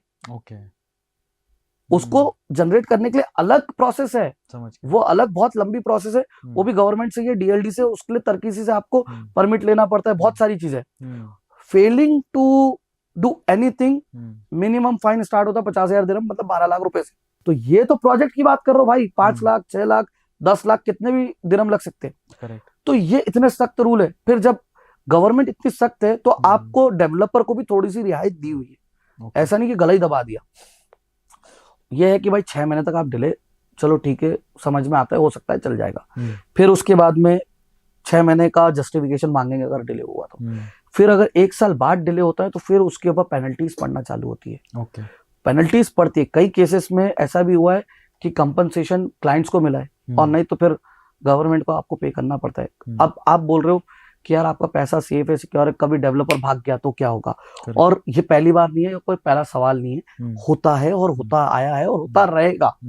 क्योंकि जिंदगी जो है ना अनिश्चितताओं का खेल है मेरे दोस्त। करेक्ट। ये नहीं है मेरे भाई कि आपने जो सोचा वही होगा। तो इसीलिए मैं हमेशा बोलता हूँ जैसे क्रिकेट अनिश्चितताओं का खेल है, वैसी लाइफ भी है और रियल एस्टेट भी अनिश्चितताओं का खेल है, लेकिन आपको अपने आप को सिक्योर करके चलना है, कैलकुलेटेड रिस्क लेना है। तो जब बिल्डर ने प्लॉट खरीद लिया, अपने पैसों से पैसे जमा करा दिए हैं, अब जो पेमेंट आप करते हो, पहला 20% कॉर्पोरेट अकाउंट में जाता है बिल्डर के, बाकी जो पेमेंट जाती है वो एस्क्रो अकाउंट में जाती है। अब एस्क्रो अकाउंट में जाती है और वहां से बिल्डर को कैसे रिलीज होती है? अब आप समझो रिलीज कैसे होगी। बिल्डर को ऐसे रिलीज होगी कि बिल्डर बोलेगा भैया इंस्पेक्शन हर 2 महीने में होती है। ओके। तो आपको जब रेस्ट एप्लीकेशन की मैंने बात करी थी, अब रेस्ट एप्लीकेशन इतना समझाने के बाद आपके काम में आएगा, पूरी स्टोरी बताने के बाद। आप रेस्ट एप्लीकेशन में जाओ, प्रोजेक्ट का नंबर डालो, नंबर आपको पता नहीं होगा, मुझे भी नहीं पता होता भाई, हजारों प्रोजेक्ट है, नाम डालो प्रोजेक्ट का, आपको उस नाम का प्रोजेक्ट मिल जाएगा। आपने जाना है उस प्रोजेक्ट में, रिपोर्ट पे जाना है, रिपोर्ट जनरेट जब आप करोगे तो आपको एक पूरी बड़ी रिपोर्ट आ जाएगी कंस्ट्रक्शन अपडेट के साथ में, कितना परसेंट अपडेट हो, कितना कंस्ट्रक्शन हो चुका है, प्लस फोटोज भी आ जाएगी आपको। बढ़िया। अब मेरे को बताओ कहां से लूप होल निकलेगा? लूप होल सरकार ने बंद किया हुआ है दुबई के अंदर, कोई लूप होल नहीं मिलता। तो ये इंपॉर्टेंट एलिमेंट है आपके। यहाँ पे आप घर बैठे बैठे, आपको ये नहीं बोलना है विनय भाई आपसे प्रॉपर्टी ली थी, जरा चक्कर तो लगा के देखो क्या हुआ है, फोटो तो भेजो, डालो ना रेस्ट एप्लीकेशन। मैं मेरे क्लाइंट को सबसे पहले क्या करता हूँ, जैसे ही प्रॉपर्टी खरीदता है मैं बोलता हूँ रेस्ट एप्लीकेशन डाउनलोड करो, उसमें अपने प्रोजेक्ट नंबर का नाम सब डॉक्यूमेंट नोट कर लो भाई। करेक्ट। आप बार बार परेशान ना हो, आप उसको देखते रहो। और वो जो रिपोर्ट होती है वो 10-20% पीछे चल रही होती है। एक और ट्यूज बताता हूँ। अच्छा। तो जितना परसेंटेज रेस्ट एप्लीकेशन पे दिखाएगा उतना पैसा बिल्डर को रिलीज करना पड़ेगा रेरा को, डीएलडी को। तो वो पैसा उसमें भी थोड़ा सा डिले चल रहा होता है। तो ये इतने सख्त कानून है। और जैसे मैंने बताया कि ऐसा नहीं है कि कभी ऐसा नहीं हुआ है कि प्रोजेक्ट बीच में छूट गए, या ऐसा कभी नहीं होगा फ्यूचर में प्रोजेक्ट बीच में छूट जाएंगे। तो अब आप बोलोगे आप विश्वास भी दिला रहे हो, डरा भी रहे हो। मैं डरा नहीं रहा हूँ, मैं सतर्क कर रहा हूँ। तो विनय भाई जैसे इंडिया में क्या प्रॉब्लम है कि बहुत बार प्रोजेक्ट भी डिले हो जाते हैं, कई बार बिल्डर बीच में से छोड़ के चला जाता है, लेकिन गवर्नमेंट कभी कंपनसेट नहीं करती। तो क्या दुबई में भी ये प्रॉब्लम्स हैं? देखो रियल एस्टेट की बात नहीं है, ये हर जगह वही बात है, जैसे मैंने बताया अनिश्चितताओं का खेल है। तो हर जगह लोग वही है, इंसान वही है, सब कुछ वही है, ह्यूमन नेचर वही है। कहीं पे रूल ज्यादा टाइट है, कहीं पे इजी है। जहाँ रूल टाइट है वहां पे मतलब थोड़ी चीजें सही है। जैसे कि हंटर से तो शेर भी सर्कस करता है, वैसे ही दुबई में भी प्रोजेक्ट कैंसिल हुए हैं, इश्यूज आए हैं। लेकिन मैंने जैसे बताया आपको कि रेरा और डीएलडी इतना सख्त है कि पूरा कंट्रोल उनके हाथ में है, जब तक बिल्डिंग बन के क्लाइंट को मिल नहीं जाती, और उसके बाद भी कंट्रोल है। ओके। तो उसमें क्या होता है, जैसे कोविड आया, कुछ डेवलपर्स वहां पे फेल हो गए। एक डेवलपर को मैं जानता हूँ, नाम नहीं लूंगा क्योंकि मैं नाम किसी का खराब नहीं करता। तो वो फेल हो गया, कोविड में थोड़ा सा प्रॉब्लम में आ गए। तो उसमें क्या हुआ, ऑक्शन हुआ, ऑक्शन के अंदर दूसरे बिल्डर्स ने प्रोजेक्ट को उठा लिया और वहां से उस प्रोजेक्ट को कंप्लीट करके उसको डिलीवर किया। क्या बात? अब वो पुराना डंडा नए वालों पे है और डबल है। ओके। क्योंकि तुमने उंगली करके उठाया ना प्रोजेक्ट, अब जल्दी डिलीवर करो। और किया फिर वो डिलीवर। तो आप सेफ हो, सिक्योर हो, इसलिए मैं बोल रहा हूँ, मैं डरा नहीं रहा, मैं आपको सिर्फ सतर्क कर रहा हूँ। और मैं इसलिए बता रहा हूँ कि रियल एस्टेट एजेंट, अच्छा एजेंट क्यों इतना इंपॉर्टेंट है। अपने 2 पैसे के लिए किसी के लाखों करोड़ों रुपए हम लोग नहीं जलाते, इसलिए हम लोग सक्सेसफुल है। मेरा रूल है, एक क्लाइंट को मैं कम से कम 4 से 5 प्रॉपर्टी देता हूँ। ओके। 4 प्रॉपर्टी तो देता ही हूँ। अब आप बोलोगे कैसे, इतना पैसा लगाता है क्लाइंट। मैं बोलता हूँ इतना लगाने की भी जरूरत नहीं है। आपने एक प्रॉपर्टी ली है, आपने बोला मेरे को कि भाई मेरे पास 1 करोड़ है, मेरे को कोई प्रॉपर्टी दिला दो, रेडी टू मूव इन, कल से पैसा आना चालू हो जाए। ओके। तो मेरे पास आपके लिए बहुत अच्छा जवाब है, आपको एप्रिसिएशन भी दिलवाऊंगा और रेंटल रिटर्न भी दिलवाऊंगा। क्या? बहुत सारे ऐसे डेवलपर है जो 100% पेमेंट आप उनको दो, ओके। वो आपको 8% गारंटेड आरओआई देते हैं, अच्छा टैक्स फ्री 3 साल के लिए हैंडओवर तक के। अच्छा। जी, तो आपने प्रॉपर्टी खरीदी, 100% पेमेंट दे दिया, अगर आप रेडी लेते तो वही मतलब एप्रिशिएटेड प्राइस पे लेते। ओके। मैं आपको बेस प्राइस पे प्रॉपर्टी दिला रहा हूँ और गारंटेड आरओआई भी दिलवा रहा हूँ 8%, जो सिक्योर है, सेफ है। अब जब इसमें डबल फायदा देखो, जब तक आपने पेमेंट की, उनको सब कुछ के 100% पेमेंट दी, 8% के हिसाब से 3 साल आपको रिटर्न आ गया, 24% आपको मिल गया, कोई टैक्स नहीं भरना है, हैंड ओवर हुआ। आप बोलते हो मेरे को उसको बेचना है, बेच दो भाई। बेचोगे तो क्या होगा? प्रॉफिट होगा। जब बेचोगे तो प्रॉफिट होगा, तो वो भी आपको एडवांटेज मिल गया। करेक्ट। तो उसके लिए क्या करें फिर हम? उसके लिए भाई आप कांटेक्ट करो ना, समझाएंगे, गाइड करेंगे। तो उसके लिए सिंपल सा काम करना है, आपको डिस्क्रिप्शन बॉक्स में इनका पूरा डिटेल दे देते हैं। अगर आप दुबई में इन्वेस्ट करना चाहते हैं तो एक गोल्डन अपॉर्चुनिटी है, कांटेक्ट करो। अब इसमें एक छोटा सा सवाल था, मैं आप ही की बात को आपसे सवाल पूछना चाहूंगा। आपने कहा था कि जो 8% का आरओआई है उसको 20% में कैसे कन्वर्ट करना, वो भी आप बताएंगे। बहुत अच्छा चीज आपने बोला, मैं उस पर आऊंगा। वो एक और स्ट्रेटेजी, लेकिन उसके पहले मैं एक स्ट्रेटेजी पे बताता हूँ, बात करता हूँ, जो मैंने बताया कि कोई बहुत जल्दी में उसको आरओआई चाहिए, तो मैंने आपको सॉल्यूशन दे दिया कि सर मैं आपको प्रॉफिट भी दिलाऊंगा, अच्छा खासा बेस प्राइस पे भी प्रॉपर्टी दिलाऊंगा, और मैं आपको गारंटेड आरओआई भी दे रहा हूँ। और वो जो बेस प्राइस पे दिलवाएंगे वो प्रॉपर्टी किस डेवलपर की होगी? हमारे पास है, काफी सारे डेवलपर्स है। अच्छा। तो एक पर्टिकुलर डेवलपर का नाम नहीं लेता, क्योंकि काफी सारे डेवलपर्स है जो आपको गारंटेड आरओआई देते हैं।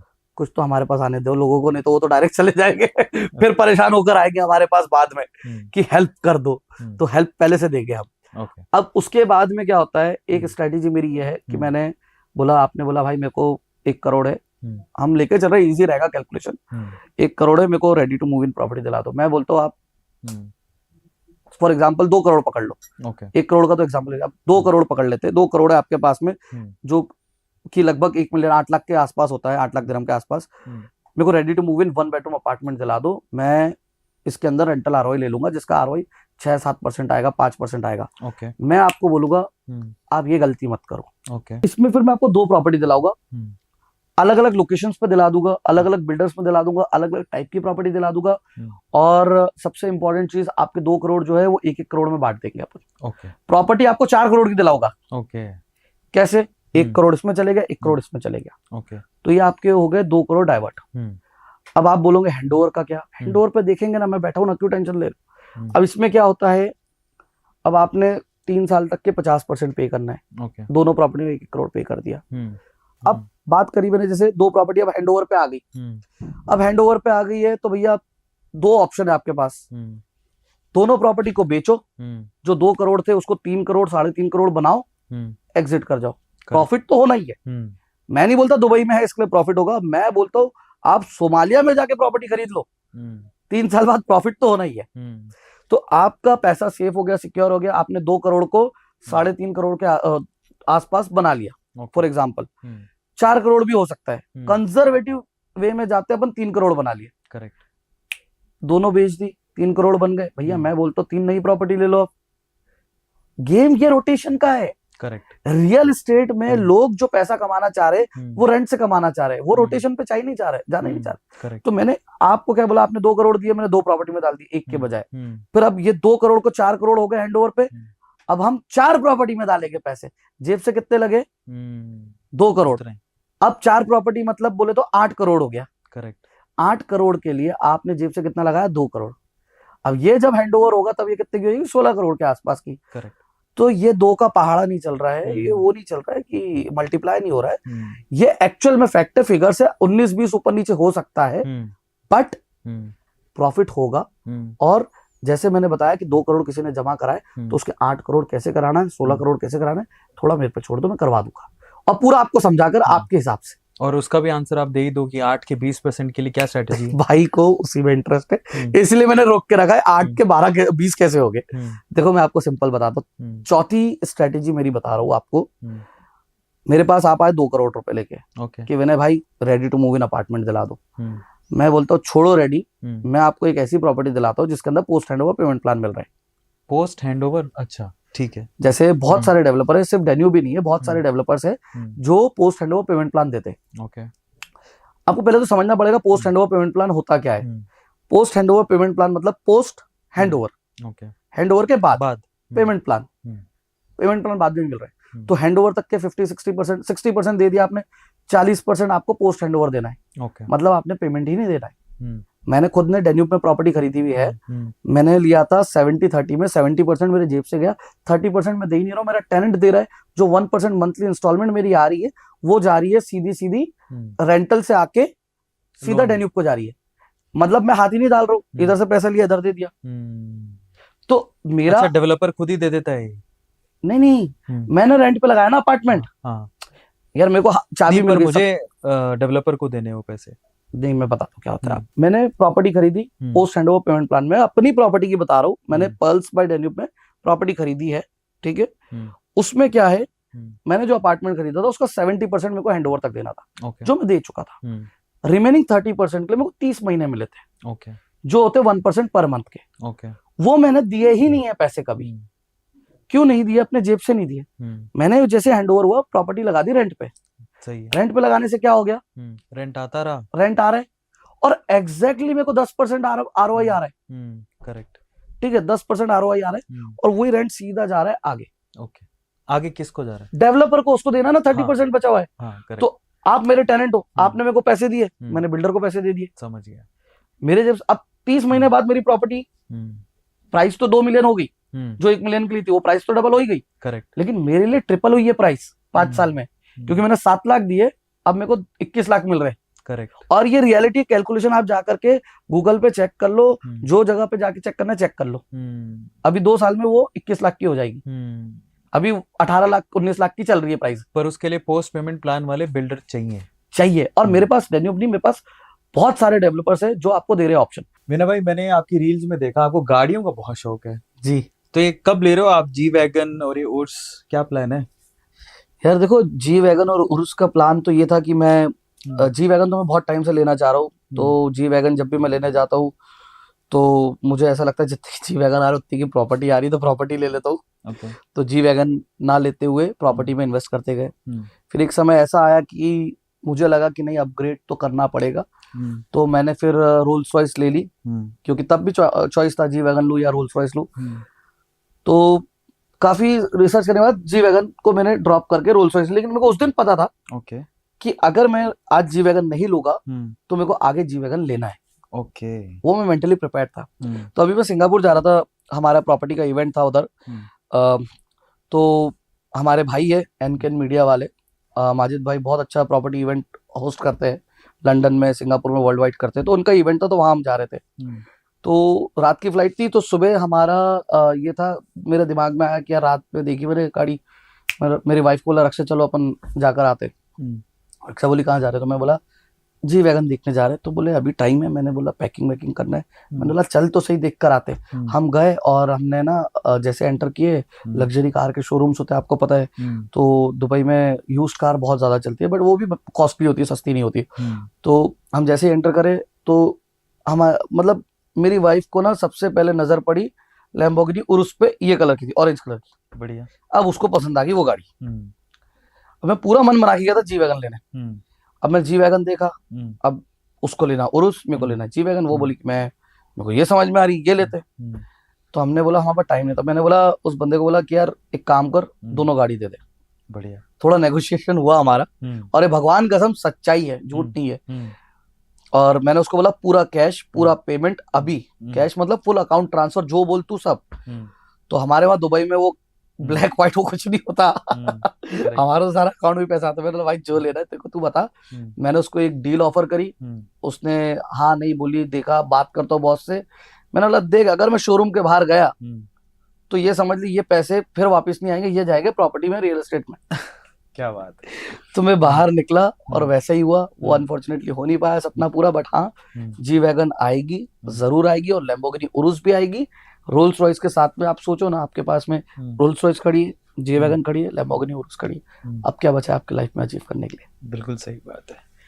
फाइनली उस टॉपिक पे आते हैं जो आपका, जिसमें बड़ा इंटरेस्ट है कि बहुत सारे लोग दुबई में एज अ रियल एस्टेट अपना करियर स्टार्ट करना चाहते हैं। क्या क्या अपॉर्चुनिटी है? अगर कोई अपना रियल एस्टेट बिजनेस स्टार्ट करना चाहता है तो वो कितना कमा सकता है? शॉर्ट में आप प्लीज बताइए। कितना कमा सकता है रियल एस्टेट? भाई समंदर है। जितना बड़ा आप कंटेनर ले जाओगे उतना बड़ा आप पैसा निकाल सकते हो।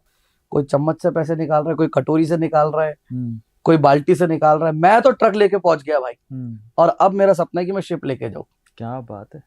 और समंदर के बीचों बीच जाके ना सिर्फ पानी निकालूं, पानी के साथ में कुछ चीजें और मिलती है तो वो सब निकालूं।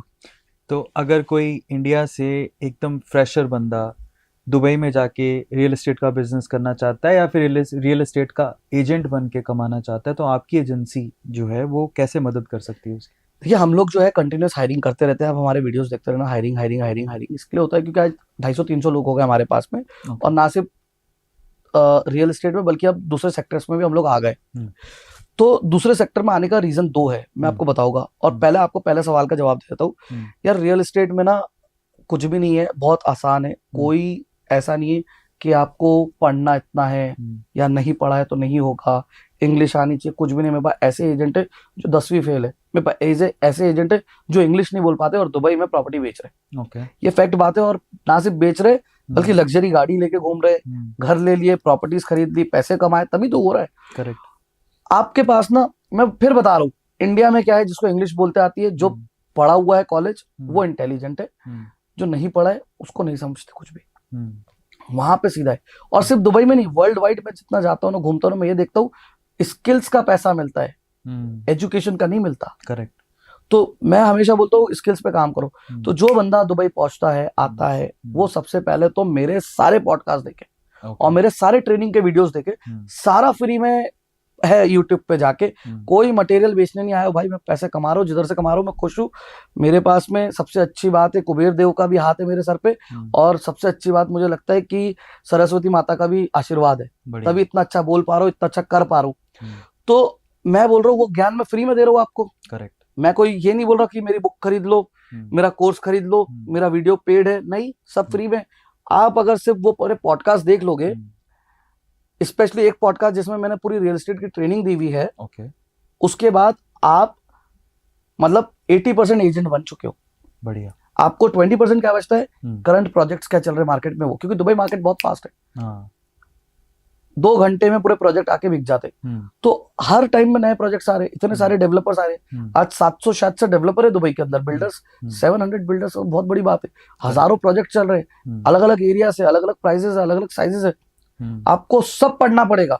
और मेरा एक सजेशन है, कोई भी रियल एस्टेट का अगर नॉलेज लेना चाहता है ना, प्राइमरी का तो ले, जो डेवलपर से मिलती है प्रॉपर्टी उसको प्राइमरी बोलते हैं। 2 मार्केट होती है, एक होती है रीसेल मार्केट जिसको सेकेंडरी बोलते हैं, एक होती है प्राइमरी जिसको ऑफ प्लान या प्राइमरी या न्यू जो डेवलपर से आपको प्रॉपर्टी मिलती है। करेक्ट। बात क्या है ना, लोग क्या करते, एक एरिया पे फोकस करते, दूसरे पे नहीं करते। एक पर्टिकुलर प्रोजेक्ट पे फोकस करते, एक पर्टिकुलर स्ट्रीम पे फोकस करते, दूसरे पे नहीं करते। आपने पूरा फोकस करना है पूरा ओवरऑल मार्केट में। मैं हमेशा सबको बोलता हूँ कि आप पहले सारे डेवलपर्स की हिस्ट्री, ज्योग्राफी समझ लो, पूरे प्रोजेक्ट्स उनके समझ लो। आप दुबई का सबसे पहले पढ़ाई करो। इसीलिए हमने हमारे दुबई का मैप बनाया, न्यू हाइट्स रियल एस्टेट का खुद का मैप बना हुआ है दुबई का, न्यू हाइट्स का, जिसमें सारी चीजें बकायदा दिख रही है। आपको मैं मैप दूंगा, आप बोलोगे सही चीज है, ये मेरे को इससे बढ़िया चीज नहीं मिली। उसके पीछे हमने सारी चीजें डाली हुई है, जो मटेरियल आपको एज अ क्लाइंट या एज अ एजेंट आपको चाहिए। दुबई के फ्यूचर प्लान क्या है 2040 के, इतिहाद रेलवे आ रहा है तो पूरा जीसीसी को कनेक्ट कर रहा है, वर्ल्ड वाइड मतलब बहुत सारी कंट्रीज को कनेक्ट कर रहा है। तो कैसे कर रहे हैं, जॉर्डन से स्टार्ट हो रहा है, सऊदी जा रहा है, फिर वो यूएई आ रहा है, यूएई में कहाँ का कनेक्ट कर रहा है, फिर ओमान तक जा रहा है। तो वो सब चीज डाला है। फिर उसके बाद में हमने डाला है गोल्डन वीजा, इन्वेस्टर वीजा के रूल्स रेगुलेशंस, प्राइजेस, प्रॉपर्टी की, एरियाज का सब कुछ डाला है। हमने मेट्रो प्लान डाला है पूरा 2030 2040 का जो मेट्रो प्लान है वो हमने उसमें डाला है कि मेट्रो कहाँ कहाँ आ रही, क्या क्या स्टॉप हो गए। तो जीडीपी के बारे में डाला हुआ है। तो बहुत सारी चीजें हमने डाली है। और एजेंट बनने के लिए ना आपको बहुत पढ़ना पड़ता है, बहुत मेहनत करना पड़ती है और रेगुलर चीजें। अच्छा देखो, आप कोई भी इंडस्ट्री में जाते हो, उसमें आपके एफर्ट्स होती है, पढ़ाई होती है, काम होता है, लेकिन एक हद के बाद ना आप सिर्फ एक्सपीरियंस पे काम कर रहे हो। करेक्ट। रियल एस्टेट में ऐसा नहीं है। मैं आज आपके साथ यहाँ बैठा हूँ, 4 प्रोजेक्ट पीछे लॉन्च हो गए, अभी मेरे को खोल के देखना पड़ेगा कौन कौन से लॉन्च हुए, उसमें क्या क्या चीजें हैं। अगर मेरे को एक सवाल का जवाब मेरे पास नहीं होगा ना, उस दिन से क्लाइंट के लिए मैं मतलब वेस्ट हूँ, लायक ही नहीं हूँ। करेक्ट। तो इसके लिए मैं बोलता हूँ आप ऑफ प्लान पढ़ो, प्लस डेली बेसिस पे सबको मैं ये बोलता हूँ बयूथ डुबैजल प्रॉपर्टी फाइंडर करके पोर्टल से उस पे जाओ, सेकेंडरी की प्रॉपर्टीज के प्राइसेस कंपेयर करो, देखो कहाँ पे क्या प्राइस चल रहा है, कौन सी बिल्डिंग में क्या प्राइस चल रहा है, कौन से एरिया में क्या प्राइस चल रहा है, और ना सिर्फ उसका प्राइसेस देखो सेकेंडरी का, बल्कि उसका रेंटल भी चेक करो। आपके पास जवाब सवाल होना चाहिए ना। कई बार क्लाइंट आके बोलता है यार मेरे को दुबई में तो 1 मिलियन में 2 बेड अपार्टमेंट भी मिल रहा है, मैं बोलता हूँ 1 मिलियन में स्टूडियो भी मिल रहा है। सही बात है। आपको डिफरेंस पता होना चाहिए रेंटल का। आपसे कोई बात कर रहा है कि नहीं मैं मान ही नहीं सकता दुबई में इतना रेंटल आएगा, करेक्ट, आप खोल के बता, आपको स्टडी करिए तो आप खोल के बता दोगे ये लो फैक्ट एंड फिगर, आज इतना रेंटल चल रहा है, 3 साल बाद क्या आप सेम रेंटल नहीं चलेगा। करेक्ट। वैसे मुझे एक बात और पूछनी थी, जैसे मैं सोशल मीडिया खोल के देखता हूँ, दुबई के बारे में पढ़ता हूँ ना, तो बुर्ज खलीफा के अलावा एक ही चीज समझ में आती है, रियल एस्टेट। रियल एस्टेट क्या है, पूरा दुबई सिर्फ रियल एस्टेट पे चल रहा है या कुछ और भी है इसका? देखो मैं आपको एक चीज बताऊं, ये बहुत बड़ी मिथ है कि दुबई रियल एस्टेट पे चल रहा है और दुबई टूरिज्म पे चल रहा है या दुबई ऑयल पे चल रहा है। यार देखो सिंपल सी बात है, आप कुछ नहीं करो, आप डेटा उठा के देखो। मैं बोलता हूँ दुबई का जीडीपी उठा के देखो, चाहे 2024 का देखो, 23 का देखो, 25 का देखो, कोई भी जीडीपी देखो। मेरे पिछले पॉडकास्ट में भी मैंने बोला, मैं नंबर्स पे बहुत बात करता हूँ। दुबई का पहले तो साइज बहुत छोटा है। Dubai just 5% of entire UAE. Correct. अगर आप बात करते हो यूएई की, यूएई के अंदर major contribution oil and gas का है अबू धाबी का, 30% का उनका रेवेन्यू जनरेट होता है। लेकिन दुबई का कितना होता है? Less than 1%। ये आपको हजम ही नहीं होगी बात। फिर आप बोलेगे नहीं दुबई तो टूरिज्म पे चलता है, दुबई ने अपने आपको टूरिस्ट सिटी बना लिया है। टूरिज्म का कंट्रीब्यूशन है लगभग 5%। बस इंडिया का अगर आप टूरिज्म का कंट्रीब्यूशन देखोगे तो लगभग 6% के आसपास है जीडीपी में 2025 के। अगर आप बात करोगे रियल एस्टेट की, तो रियल एस्टेट का कंट्रीब्यूशन इंडिया के अंदर है 13% का 2025 में। 24 में था लगभग 7% 8% का था। दुबई में अब सोचो दुबई में आप बताओ कितना होगा? मेरे ख्याल से 20-22% तो होना चाहिए। यही मैं बता रहा हूँ, यही मिथ है। दुबई में रियल एस्टेट का कंट्रीब्यूशन है 8% और 2025 में भी 8 है, 2024 में भी 8% के आसपास था। तो फिर कहाँ आता है पैसा, कहाँ से आता है? देखो यही मैं बता रहा हूँ, Dubai is a global city. Global city जहां पे पूरा वर्ल्ड कनेक्ट होता है। 190 देशों के लोग यहाँ रहते हैं, बिजनेस हब है, ट्रेडिंग हब है, होलसेल एंड रिटेल से आता है 24% का बिजनेस। अच्छा। हाँ, इंपोर्ट एक्सपोर्ट से आता है। आप फाइनेंशियल की बात करो, फाइनेंस और इंश्योरेंस में आता है 12.5% का कंट्रीब्यूशन है जीडीपी में 2025 के अंदर। तो ये कंट्रीब्यूशन मैं इसलिए बता रहा हूँ ताकि एक मिथ ब्रेक हो जाए। अब मुझे बताओ स्कोप नहीं है क्या रियल एस्टेट ग्रो करने का? बिल्कुल है। दूसरी चीज प्राइसेस बढ़ रही है, लोग बोल रहे हैं पीक पे है, बबल है, बस्ट हो जाएगा। आई एम 100% श्योर आपको भी ये चीज लगी होगी, सुनी होगी, देखी होगी। जब आप इस पॉडकास्ट के लिए शायद अगर आपने प्रिपरेशन करी होगी तो कहीं ना कहीं आपकी टीम ने या आपके मन में ये आया होगा कि मैं एक सवाल देता हूँ, मिथ है, बबल है, क्या है? नहीं, वो 5 साल पहले भी हम सुनते थे, आज भी सुनते हैं, लेकिन आज भी ग्रो ही हो रहा है। देखो मेरा मकसद क्या था, मेरा उद्देश्य ये था कि भाई मैं अब मेरे होस्ट से बुलवा दूं कि ये मिथ है, क्योंकि मैं इसका जवाब दे के थक गया हूँ। रीजन समझो क्या है, पॉपुलेशन ग्रो हो रही है दुबई की। आप देखो सारे बिलियनर्स जो है वर्ल्ड के दुबई मूव कर रहे हैं। क्यों मूव कर रहे हैं?